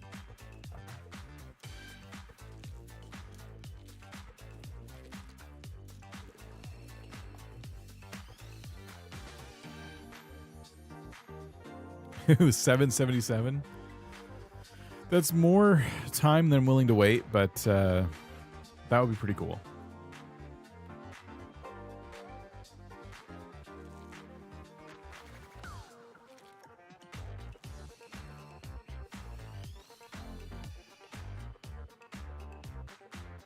Oh, Kay, Kay's probably gone by now. You said you're playing Tales of the Shire. I was gonna ask how you like it because I thought people weren't liking it, and I wanted to know if it's any good. Anyone who was watching Kay stream, do you like it? Do you think it looks cool? I don't like Hobbit stuff. I'm not like a Lord of the Rings fan or anything, so I'm not gonna play it. I feel like I would not necessarily need to have an appreciation for Hobbits, but I think I would appreciate it more if I liked Hobbits. But I'm just not into that IP in particular. I had the sparkles with the egg hatch. Wait. Oh, you mean the sparkles like the really slow moving ones? You thought that was the shiny? Yeah, I used to get tricked by that too. Like, is this it? Is this what shiny looks like? It's not. I'm not a huge Lord of the Rings fan, but I love the game. Okay, cool. 53% said yes, so that's promising. I'm seeing 55% yes currently. That's something. It is more than half, but not by much.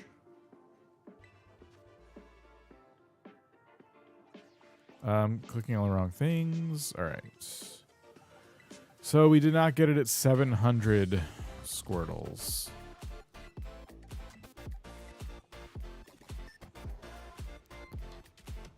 Gorgus the Destroyer, how are you over on Twitch? Thanks for dropping in. I like it. I had the money to get it. I think something will definitely... I think it's something I'll definitely play. Cool. All right, well, I'm glad.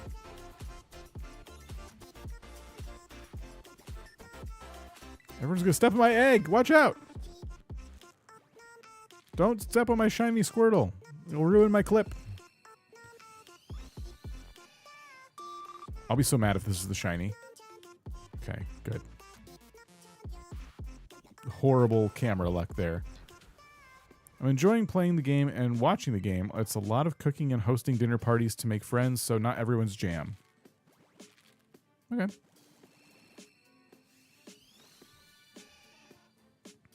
I'm playing a cozy game called Ooblets right now. Ooblets, I've seen and heard good things about it.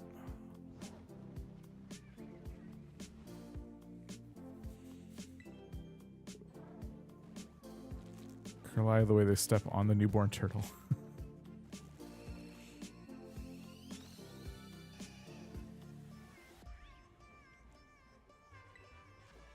There might be a potluck in the game. Definitely not going to play it. How can you tell if it's a shiny? It will look slightly more, in Squirtle's case, slightly more pale. He's going to have a green shell, and there will be sparkles that fly off of him. Very like a burst of sparkles that are shaped like little stars and stuff. Not these kind of sparkles that you see slowly floating around him right now. It'll be more obvious. Some shiny Pokemon look really distinct. Like they're blue, but they become yellow or whatever. But this one, the Squirtle's overall skin tone goes from blue to like a lighter blue, but the shell is green. That's the distinct feature of the shiny Squirtle.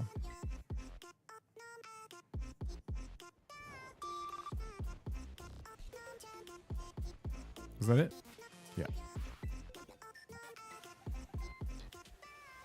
7:05.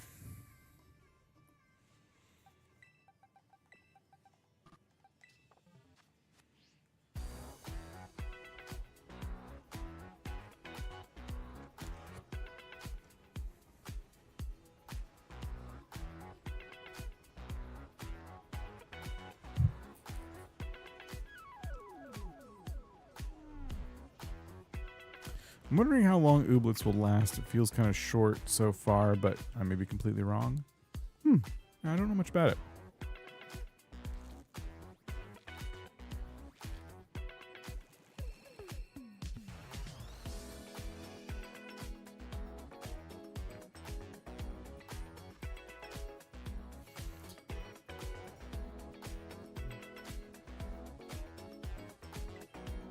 This could be it.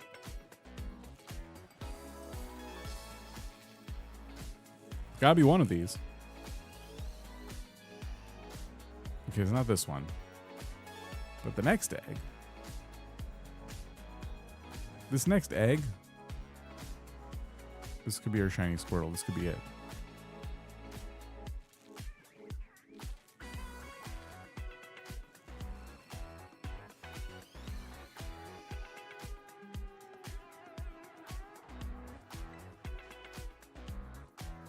Okay, well, it wasn't that one.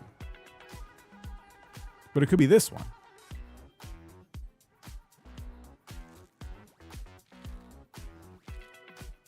Here we go. Shiny Squirtle. Now. Okay, it wasn't that one.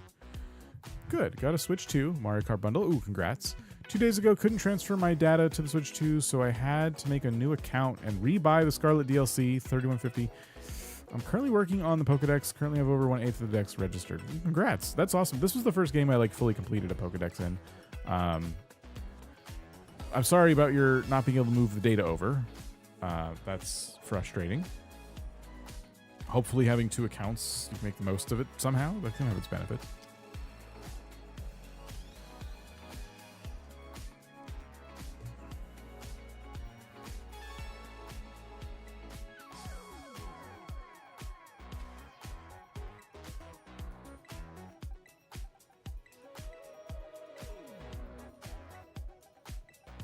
All right, what was that, 710?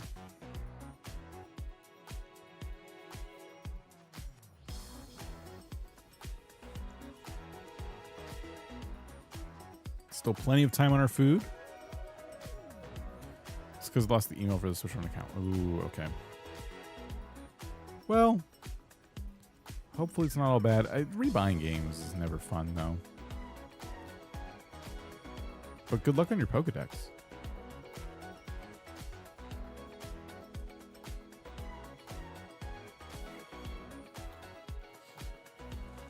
Mario Kart's fun. I haven't played it lately. I don't know if anyone else has been playing it. I know Donkey Kong's out now, so a lot of people are playing that. I didn't get it yet. But, yeah, Mario Kart was fun. It always becomes kind of like a go-to kind of party game for, like, family, friends, things like that. I don't really play it on... I never like playing online with strangers because they're better than me. I like to do a lot of single-player stuff. I thought I would enjoy the open world a lot more. It just wasn't hitting for me. I don't know. I found a couple of little like challenges here and there and stuff. I'm like, this is kind of cool. I don't know what I was wanting out of the open world experience. Just wanted to be a little bit more, I guess. Still hatching turtles, I see. Yeah, we're not quite done yet. But we're close. I mean, I think the box we're working on right now could very, very easily have a shiny in it. It could have 2. You just never know. We could get 3 in a row. Starting right now. Okay, not right now. Just hypothetically.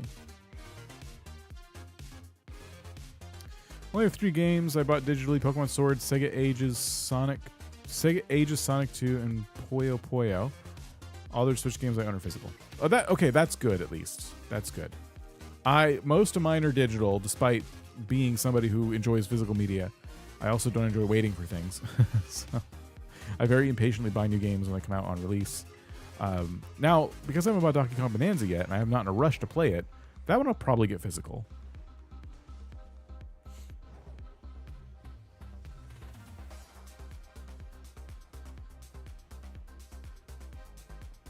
Was that it? Yeah, okay.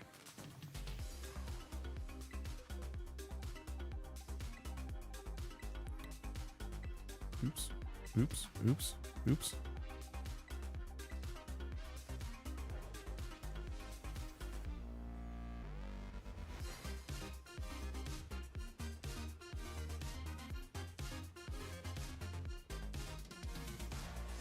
remind your parents how mean you are when it comes to playing Mario Kart. Yeah, we're going for 777, I guess. I was looking at playing Temtem because it looked good, mostly because I love animals. I haven't heard Temtem. I haven't heard anything from them in a long time. Let me know how it is. I know that there was some drama with how they were monetizing the game. Like, at first, people were very excited about it. Then they released a lot of updates and monetization, and then people stopped playing it. But I feel like I heard not that long ago they had to walk some of that back. Like, they went a little too heavy-handed. Don't Come Answer reminds me so much of the old Crash Bandicoot games. Ooh. Oh, I love those. I've probably rebought those a number of times. I actually have my original Crash Bandicoot games. I never had number 1, but I had 2 and 3. I have some of my PS1 games still. And then I bought that Insane Trilogy on the PS4. And now I kind of wish I had it on Switch because I've never turned on my PS4.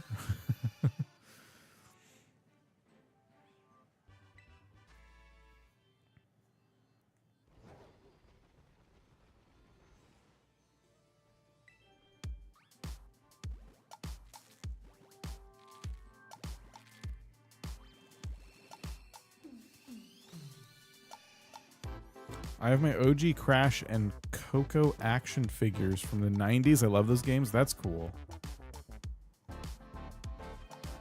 Crash Bandicoot was my first introduction to a Sony console.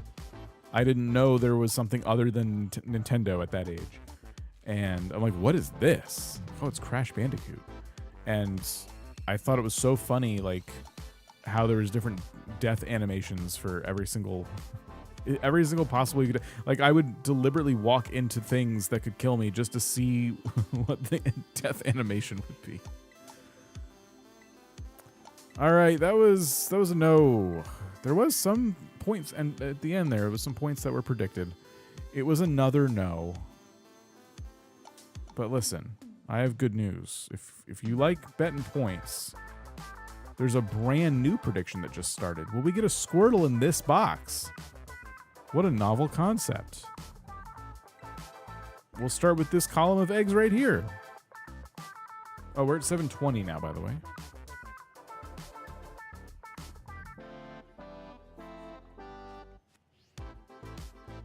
And food-wise, we are still good.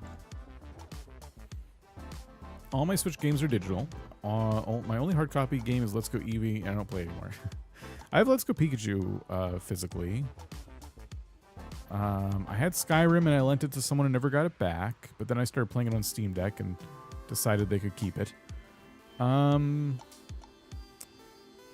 What else do I have physical edition of? I think I either have, no, maybe I have Super Mario RPG digitally. I thought I had it physical, but I don't think I do.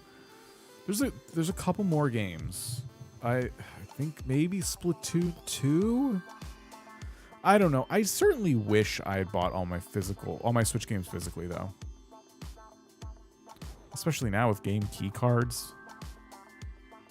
Whoa, someone dumped a big amount of points into yes just now on the prediction.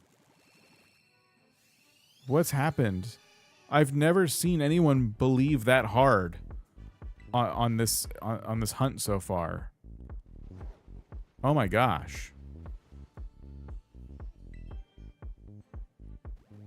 Crazy Bunny, thank you so much. I was obsessed with yellow boxes in Egypt. Was one of my childhood hyperfixations. Crash devs knew their audience.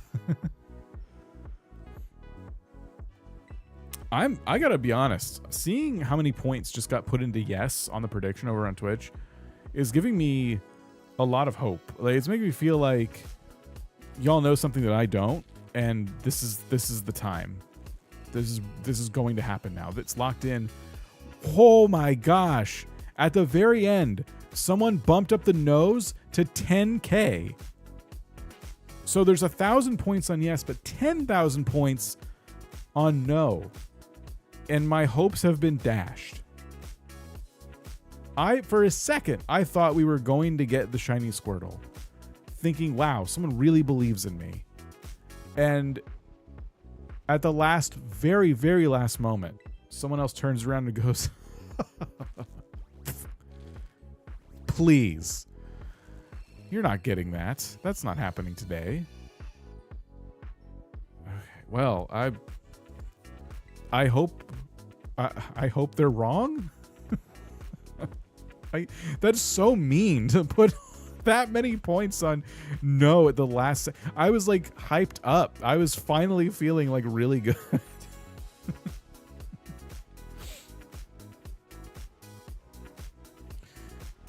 They really wanted to crush your hopes. Yeah, they heard how excited I was getting. I'm gonna buy Legends EA Physical on the Switch 2 edition because Switch 2 edition carts work on the Switch 1. The upgrade doesn't get applied to the Switch 1. I don't have to pay £8 for the upgrade fee. Huh. Interesting. I want to get ZA right away, so I might still get it digitally, even though I'm sitting here complaining that I wish I got more Switch 1 games physically. I don't know. I should just find a way to be fine with waiting a day to get a game. Right? What's happening? Do we have Squirtle? Oh my gosh, we don't have any eggs.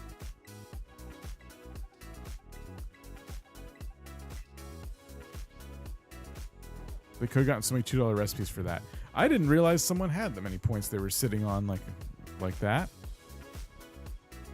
Let's see if we can make them lose those points. Whoever that was, I hope you regret that.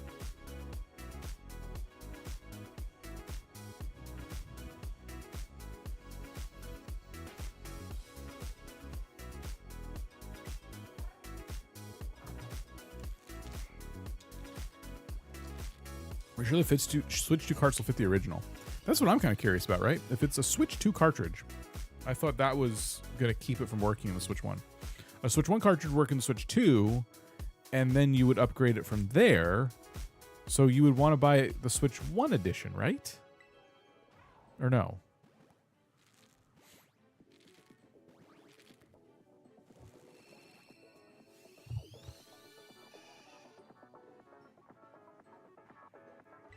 I've been watching a lot of YouTubers lately who have like these very impressive game collections. And it is making me hard regret how many years I've spent buying digital. I'm in panic mode about it now because I'm seeing the erosion of physical media. And I recently bought a whole lot of Blu-rays and stuff, and I've set up a Plex server, and game key cards are absolutely flipping garbage, so I don't want any of that. I'll never buy a game key card. That's just a useless trip to the grocery store or wherever you get your video games when you could just download it. Same thing, except you don't have to waste your gas. Or time or whatever. So yeah. Now I'm like really thinking twice, you know, physical and digital.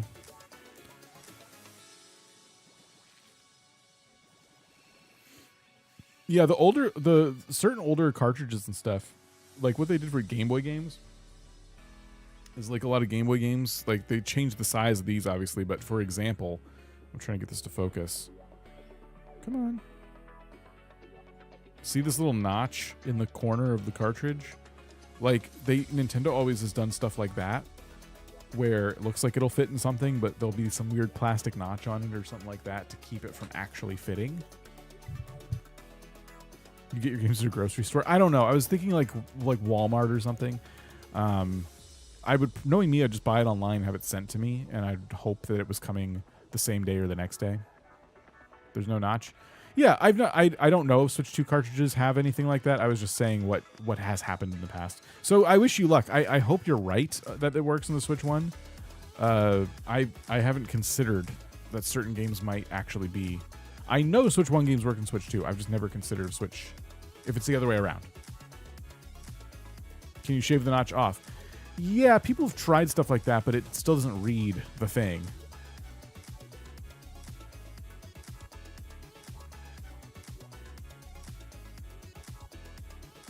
I'm not speaking about the Switch 2. I'm just talking about in general, like Game Boy games or whatever. If you get it to actually fit in the card slot, it doesn't necessarily mean it's going to work.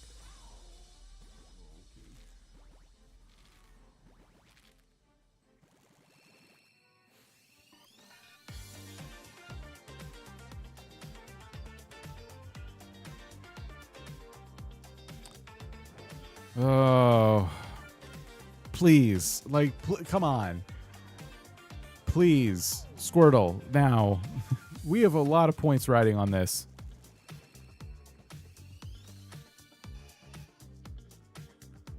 Someone cast some serious doubt on this mission in this particular box we're working on. And I want to see, I want to drink their tears. I want to put their tears in one of the Squirtle shell soup bowls, heat them up and eat them. And they lose all their points for betting against this box of Squirtle eggs.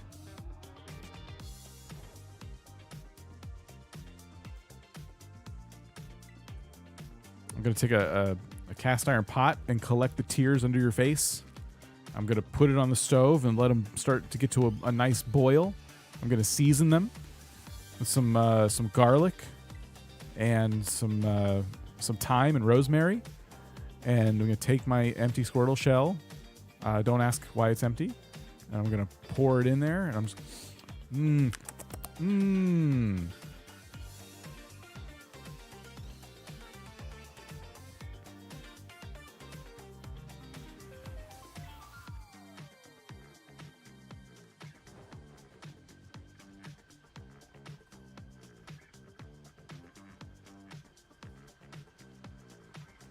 Is that it? Okay, that was it for that batch. Okay, it's okay. We're only halfway through the box. We're only halfway through.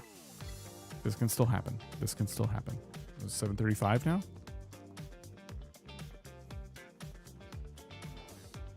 How are we doing on food? Almost out of food.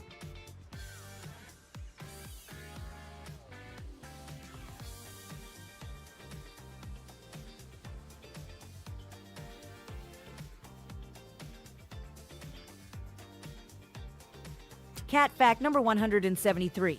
Cats think all your important documents make excellent beds. That's true. Salty Squirtle soup. Yeah, notice I didn't say I would season it with salt. Tears are very salty.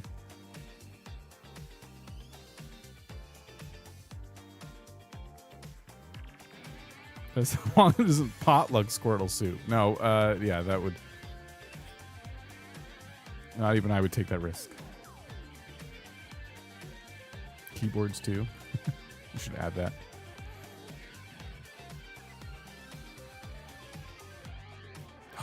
The lighting is tricking me again. There's some salty urban mystic in it.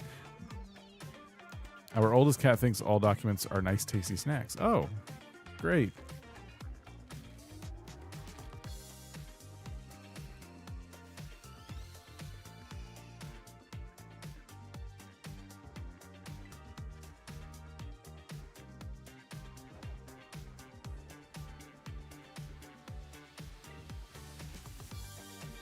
It'll happen. This is going to happen.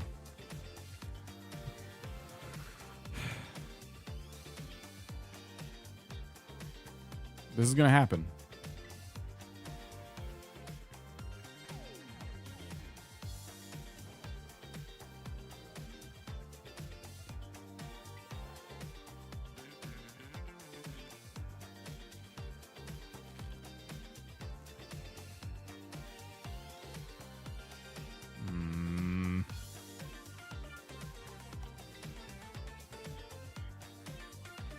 That's okay. That's okay. We may be at 7:40, but we're not giving up hope.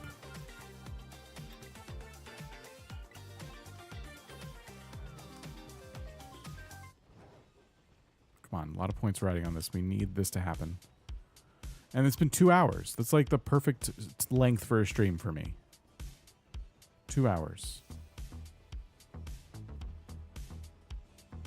I'm not pre-ordering ZA because the UK pre-order bonus is one of the sitting cuties plushes of the starters and a figure, but the figure doesn't matter. I already own the Totodile, so I don't want to risk getting a dupe. That's fair. There are pre-order bonuses. Are those the ones for the US? Are they exclusive to the digital version, or are there pre-order bonuses for a physical one? This one seriously looked shiny to me.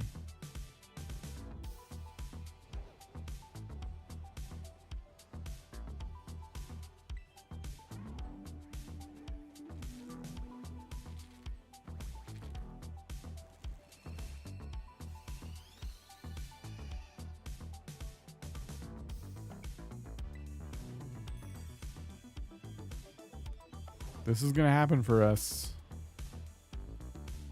It's any one of these eggs.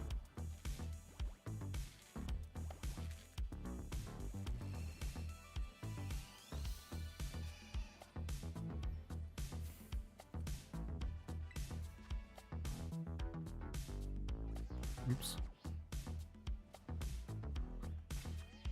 Okay, 2 more eggs in this bunch.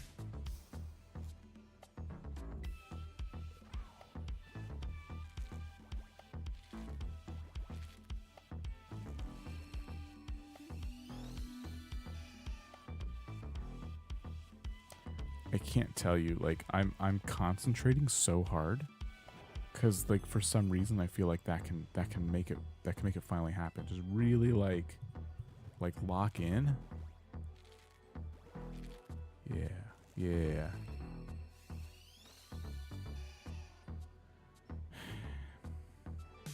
It didn't work.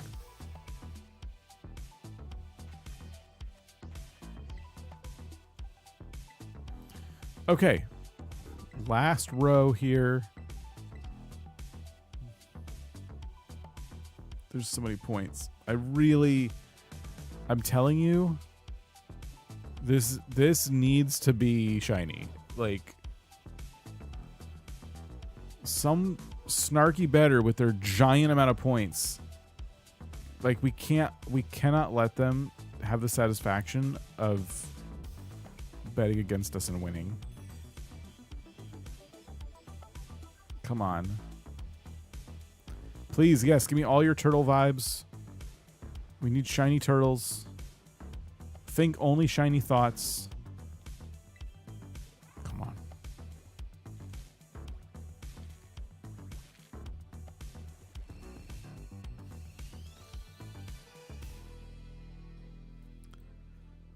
Oh, man.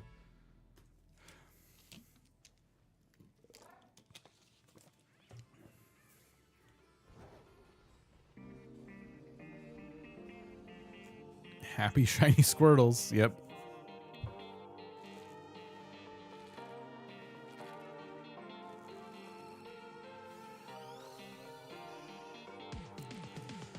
It's so close. It's so close. Any one of these eggs, any single one of these eggs could have our prize.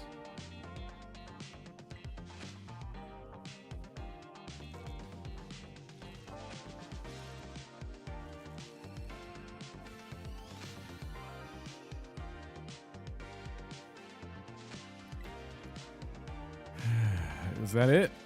2 more eggs. 2 more eggs.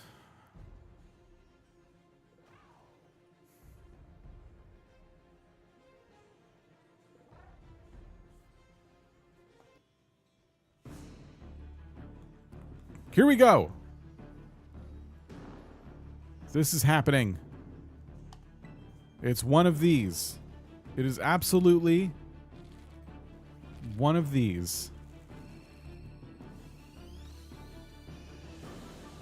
Okay. Egg 750 then. 750. Here we go.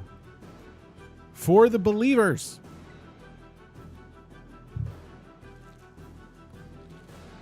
$750.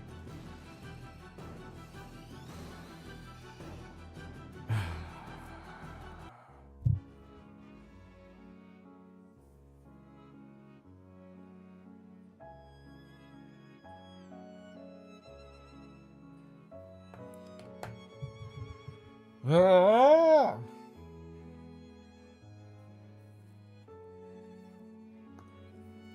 Oh my gosh.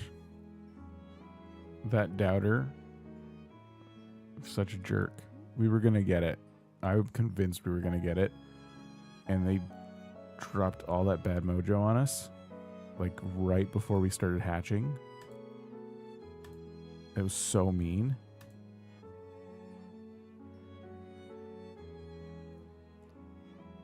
I have no words for the cruelty that you all just witnessed. I apologize. It was graphic. All right. We're on to another box of Squirtles, I guess. We'll do another 2-minute prediction. Is the next box, do we get a shiny Squirtle, yes or no?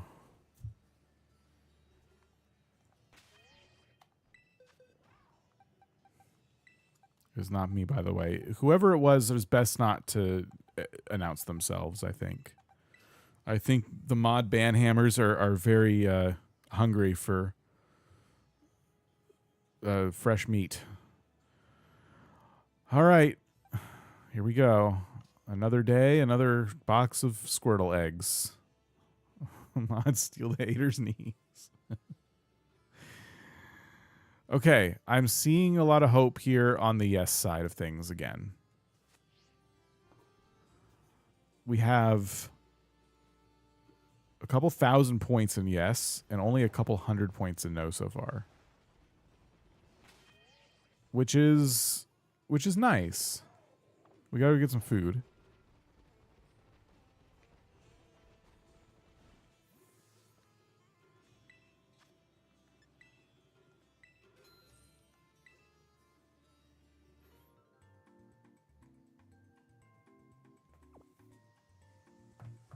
I want to do this for the folks who believe.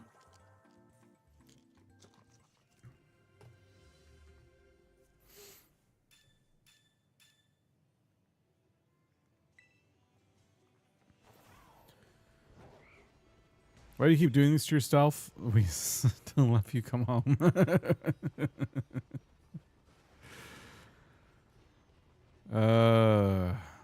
You still think 777? That would be this box, though, right?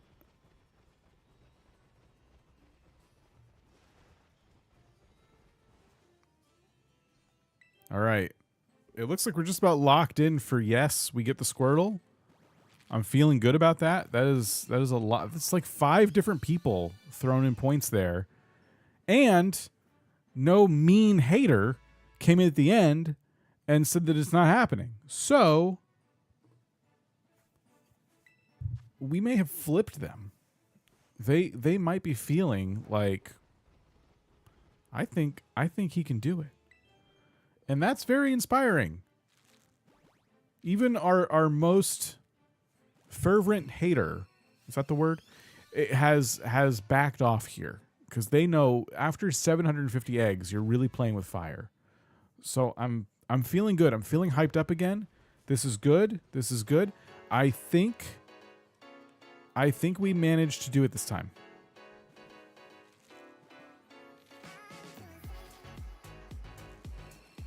Under 800 luck, yes.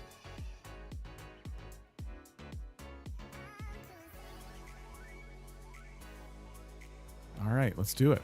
Let's get the shiny Squirtle.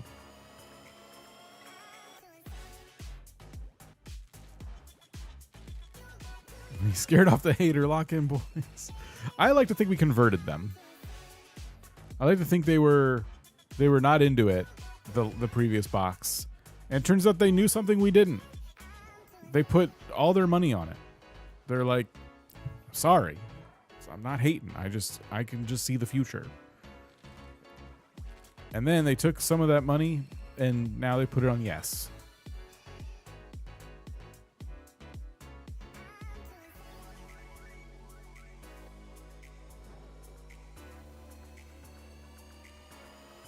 So I'm feeling good about this one. All right, that's one column down. We did not get it there.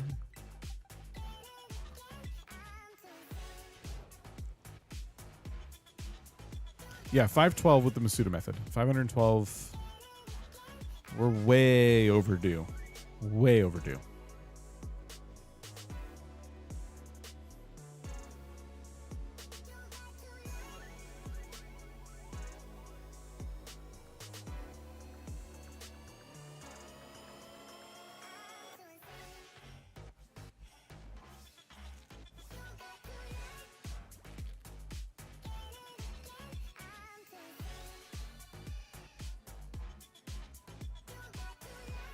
It's okay. That's all right. We're at 755 now? Yeah.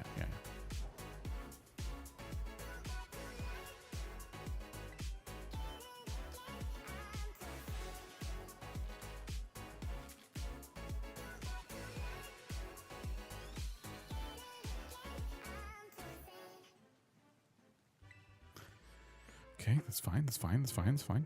We were talking about ZA a minute ago. Are y'all getting ZA? And if so, are you getting it physically or digitally?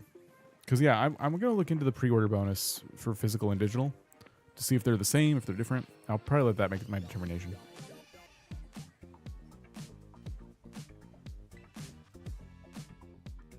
It'd have to be, like, a good enough pre-order bonus to, like... One, it'd have to be a good pre-order bonus. And two, I need to see if I can get the physical on the day that the game comes out. Getting ZA and going digital, physical, already have my pre-order. You know, it'd be kind of funny if we ended up at exactly 1,024 eggs. No, it would not. I think the idea of that doesn't sound funny to me right now. Having it actually happen, we'll probably all laugh about it then, but right now I don't want to. That's 1,000 eggs is just stupid, and I don't want to go there.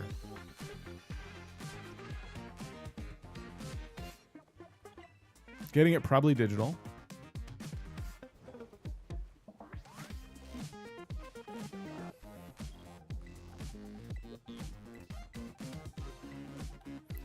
Gonna try to get ZA preloaded on the Switch 2. Are you getting that Switch 2? Cool. Isn't ZA only within Lumios? If it's good, but an official return to Kalos would be sick. It is all contained in one city, which I also don't love. I felt like Legends Arceus did a good job of introducing it's like, here's the town, and here's all the big wide open space you can go explore. That tells me the city's gonna be very big and explorable, but having an entire game like Pokemon take place in one location like that, how many different like areas are there gonna be where the vibe is different? Probably some, but like it's still gonna be a city. You have like your streets and stuff and your big buildings, and then some parts of the city are more in shambles than other, and then there's the wild zones, which are just big parks basically, as far as I'm concerned. So yeah, I think it's a step back in terms of physical locations you can explore, but I haven't seen it yet. Maybe it'll actually work out pretty well. I'm hoping we get more quality of life features, and I want them to keep experimenting with this type of Pokemon game, because I do feel like the Legends games bring something special and new, and I love them. I really loved Arceus, and I was so excited to see another one in production. So I'm going to allow myself to enjoy it. But yeah, the fact that it just takes place in one big city is kind of like, why? Pokemon always had different regions and biomes, and it's like this Pokemon is found in this environment, and just doing all of that in one city. It's like, what are you doing? Why didn't you just... They didn't want to rebuild all that stuff. They knew if they were going to bring it into that region, the Kalos region, that they would either have to focus it on one specific area, so the main city makes sense, or they'd have to redo the entire map. And they were like, I ain't doing that. But they should have. That would have been cool. We're in the next generation of consoles now. You got to step it up. It would have been cool. Isn't ZA only... Oh, yeah, I already read that one. It's a big city. I know. It'll probably feel like a more realistic city than any other Pokemon city we've ever been to, because it'll be so big, and cities are big. But still, mad. All right, we're halfway through the box, everybody. We're halfway through the box, but that's okay. We're all still excited because we think we're going to be done with this soon. In this box is our shiny, and then we all get to stretch and have some water and look forward to the upcoming Nuzlocke challenge.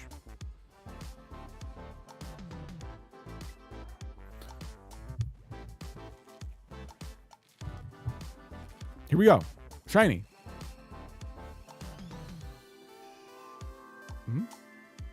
No. Okay, that's fine. I remember putting a quarter under your joysticks to auto hatch eggs at the tower. Good times. I should try that.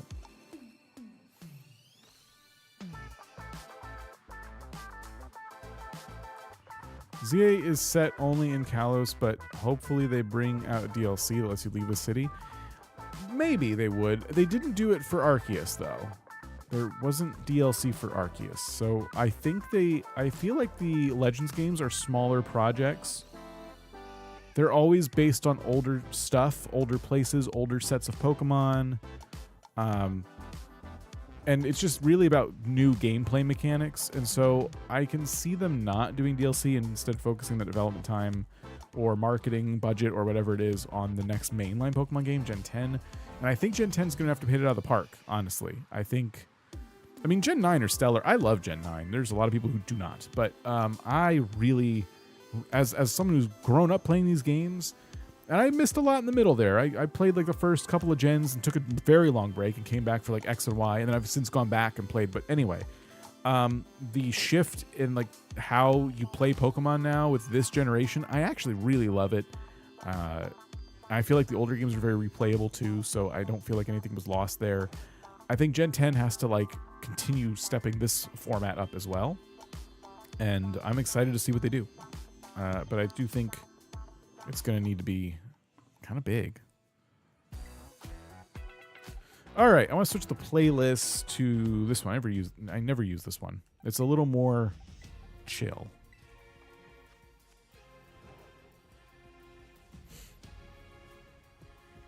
But maybe we need the change in vibes. You know, we've been shouting a lot. We're at each other's throats. We're all very exhausted from the 765 egg Squirtle hunt. And it's time to just relax, you know.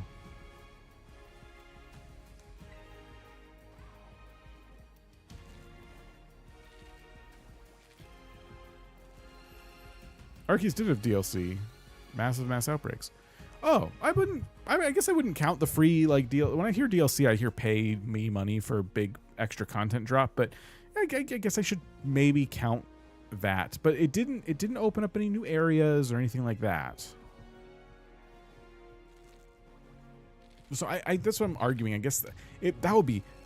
Think about that. So Lumio City is going to have to be scaled up in size in order for it to feel like a complete game map. And then they add more of the Kalos region on top of that for DLC.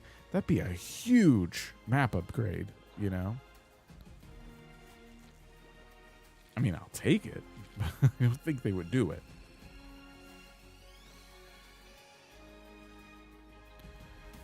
The real reason everyone's looking forward to ZA is so we can finally change out the school uniform and be fashionable again. I agree with you, actually. I hate the clothing in this game. I was ready to customize my character and have like a sick, like long, trench coat or duster or something, and like really like dress up like how I want my Pokemon master to dress. And they're like, nope, here's your cheesy school uniforms. You have 4 choices. Enjoy. Awful. Terrible. What were they thinking? Why? In Arceus had like some better clothing options and stuff. You could stylize a bit more in that one. I just couldn't believe like it's like here's your choices. Fashion Sword and Shield was elite. It was. I didn't play much of that one. I didn't really like it that much, but I did play around with that a little bit, and I was impressed. Daydreaminger, I hope I'm saying your name right. A lot of shiny luck to you. Thank you. We are in need of it desperately. There's for the first time ever.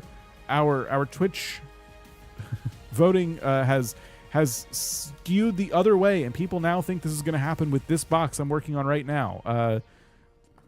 This box. There's only 1 column left, though. But I feel like the folks who said yes on that prediction know something that I don't.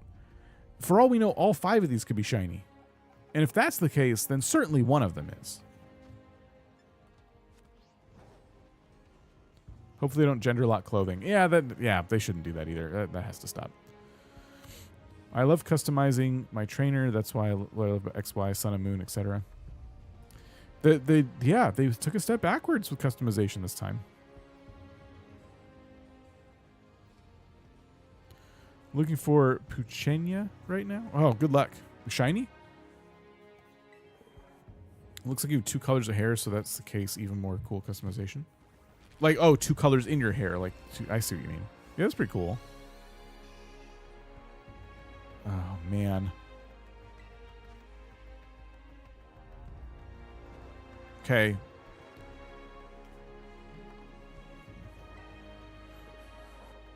$767.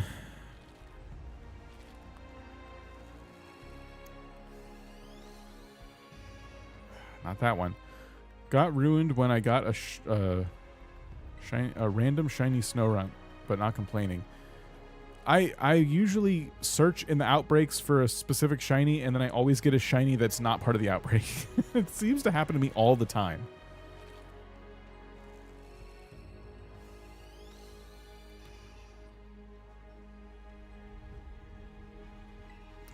Oh, thanks, Kay. A little too soon.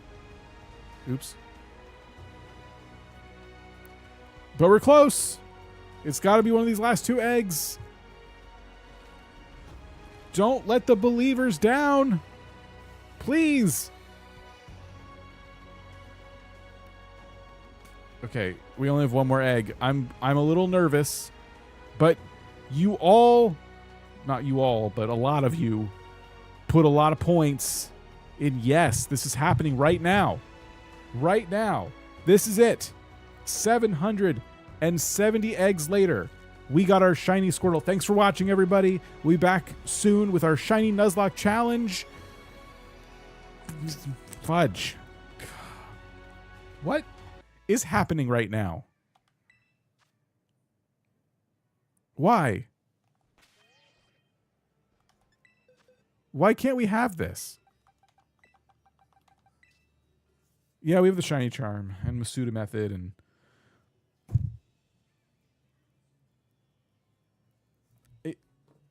look at all the points we got to give to this person, this one person who doubted our efforts, and they're like, "Here's your measly 200 points if you all finally win this one." And now it's even worse than the person did the 10K thing to us. Now, just get to rake it all in. They just get to sit there like a jerk. So what we need to do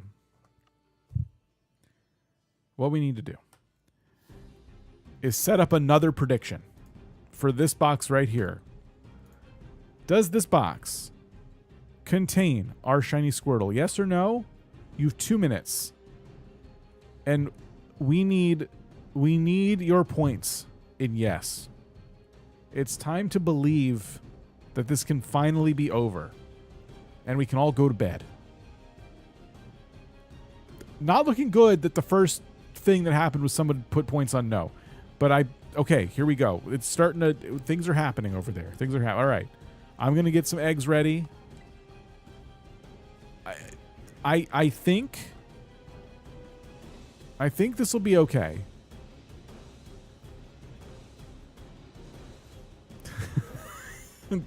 Dumpling. I knew it was you. I knew it was dumplings. I just knew it. Oh wow, what an awful mean jerk. All right, no, we gotta put dumplings in their place. Come on. Believe. I know you're running out of points, okay? I feel you. I know the economy has had some dark turns lately, and you're running low on points to put towards this effort. But I promise you, this is going to happen at some point, and why not this box? Why not this box? This is a box of 30 eggs. You're telling me in 30 more attempts after 770 attempts we can't get it? That's ridiculous. That's ridiculous. The odds are 1 in 512, and you're telling me we can't do it in under 800 attempts? Please. You're being ridiculous, okay? Just, why are there so many points on no? Why? No, come on. You're being ridiculous. We can do it. Yeah, 777's about to happen. It could happen on that one. That's a real lucky number. People talk about that number a lot in the context of bet and stuff. So like, you're gonna bet against the opportunity to have a shiny Squirtle at 777 attempts. that's embarrassing. That's really like you should probably look in a mirror and ask yourself, what am I doing? Why do I watch the madman stream the video game? Why do I bet my points like this? Why am I so reckless with my choices? You know, and maybe seek out professional help as well, because mirrors, in my experience, aren't very good at helping with these situations. They kind of just make it worse. But that might be exclusive to me. Me and mirrors have never had like a great relationship. But maybe be different for you. What are we talking about? We're almost at 777 attempts. This is 775. So, oops. 775. So, just a couple more eggs. A couple more eggs, and we're done here. Just two more eggs. So this one's not going to be it. We already know that.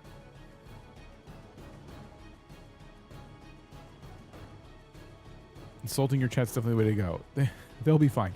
Listen, we got this. I think we need more food. No, we got it. We're hatching. Okay, don't get your hopes up for this one. This is 776. Not a fun number, not an interesting number, not a relevant number to our Squirtle hunt. But the next one is egg number 777. Here it is, shiny Squirtle. Thank you for watching. It's been fun. I'm very tired. I've been talking very loud. I need to get some water. I think I'm just going to stretch, get some rest, and finally prepare for the... No shot! No shot!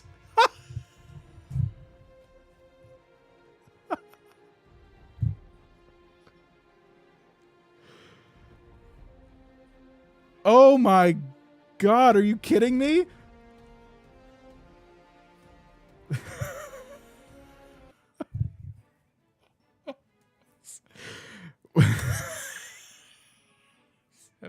$777.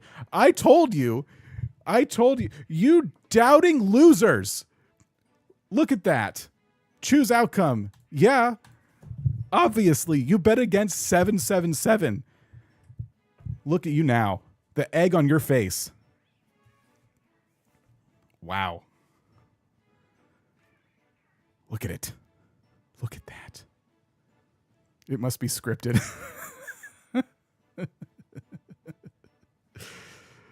Oh, complete prediction. Oh, it feels good to take those points away.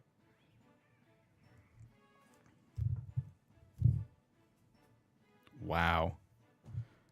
Now name it. What do we name it? I don't know what to... That's weird that it was 777 though. I almost want to call it Lucky 777. This YouTube short's going to go crazy. Oh, I got to clip that.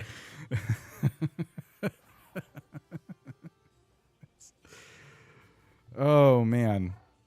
Yeah, short editor's going to have a lot to work with there. Now what? Yeah, we got to name it to find intervention. Lucky 7? Just Lucky 7, so not 777, just Lucky 7. Yeah, okay. Right. Look at him. Look at our boy. All right. Change nickname. Oh, let me try again. I'm glad you can just change it willy-nilly in this game. So Lucky and then just 7? Not like the number sign or anything, just Lucky 7. And then immediately put it into a safe box so you don't accidentally lose. Do it again for a better encounter. Is there anything better? Congratulations. Thank you. What nature is it? Yeah, let's look at all the stats. We got to... Hold on. Let me just clear out everything real quick. So, all right. We're finally... So this is our shiny. This one can go here. These eggs can go back here. I'll get rid of those later. This can go into my favorites box because this is my shiny hatching Pokemon. This is our breeding, like the Squirtle we were breeding Pokemon with. This is a shiny box, so we'll put them in here. But there's Lucky 7. Save the game. Great tip. Okay, all right. Yeah, let's get some music on. What's the story here? How is it a good Pokemon? Judge. Okay, we got the special defense is fantastic. Speed is pretty good. Defense and attack and special attack are decent. HP is pretty good. So we're just at good stats right now. That's not too bad. Nature is bold. I don't know enough about Squirtles to know if like what I want.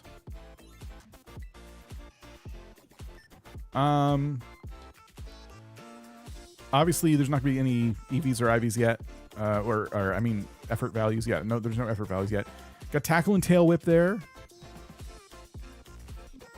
Bold Nature. I met it when it hatched from an egg that I received on 8/13/2025 from a picnic, hatched on 8/13/2025 in Alfrenata. It is strong-willed.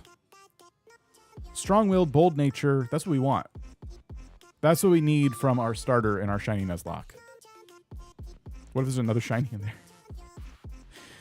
Yeah, I may have to just slowly hatch those on my own to see if I get another one. That would be awesome.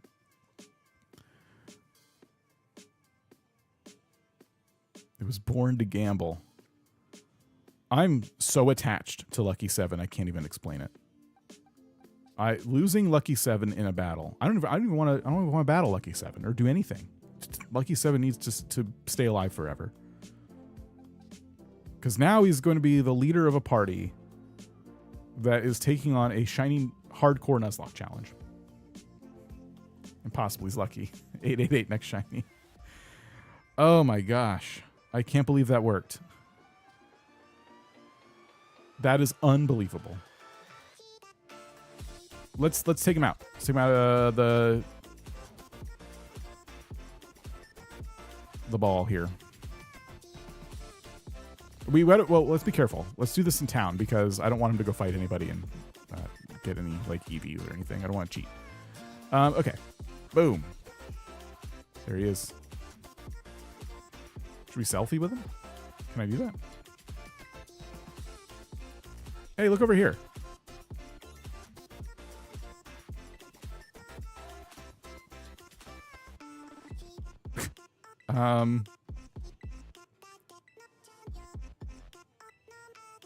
Okay, I can kind of point to him.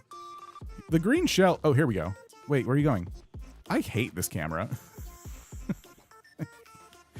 It's, roto stick. Where'd he go? He fell asleep. Play musical, look at the camera. How does that work? I don't really use this feature. Roto stick. Filters, not filters. Change position. Oh, I see. I saw change music. Look at him. And we can use different emotes. I can kind of point. I look like I want to eat him, which is fitting.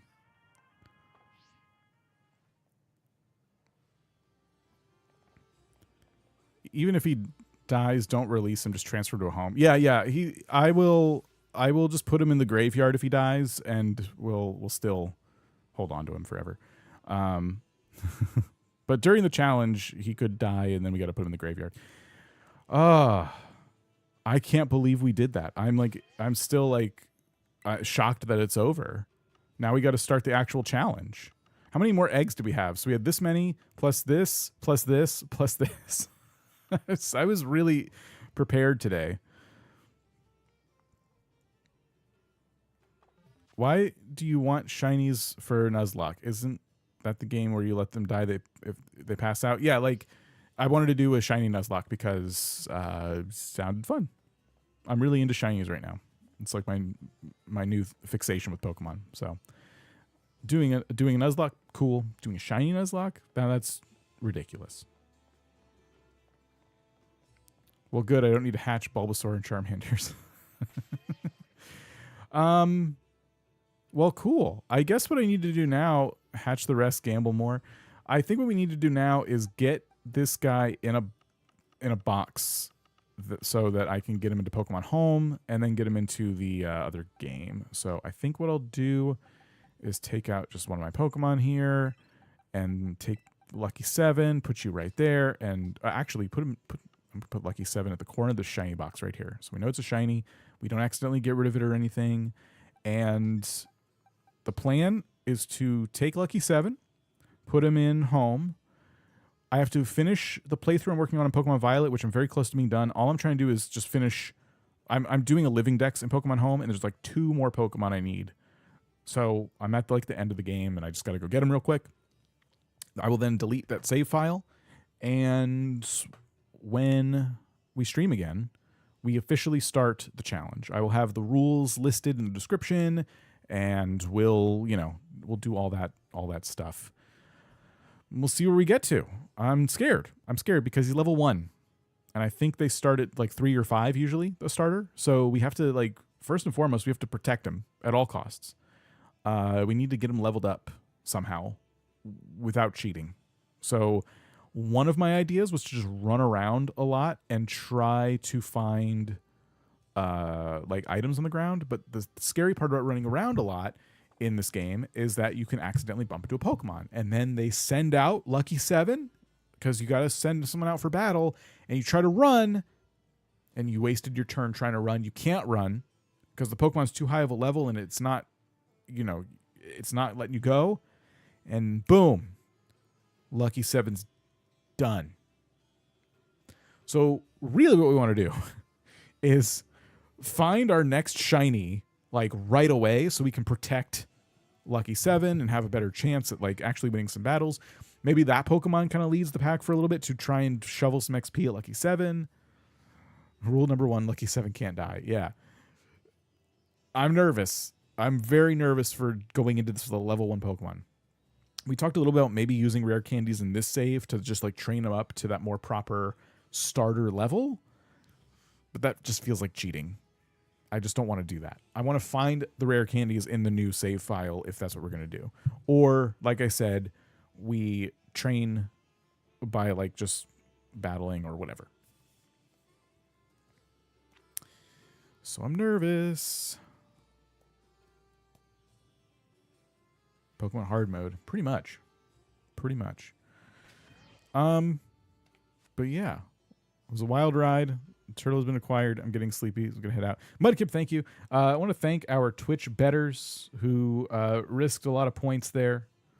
And it was fun at the end there to see finally that payoff. And our resident doubters, our haters, were put in their place. That was cool. Okay, 777. That's more shocking than the actual getting of the Squirtle. Just why? How? That was fun. Thank you. Thank you, everybody. All right. Yeah, I'm gonna go. I'm tired. But I'm excited. I'm excited to start. I don't think we'll stream tomorrow, but don't quote me on that.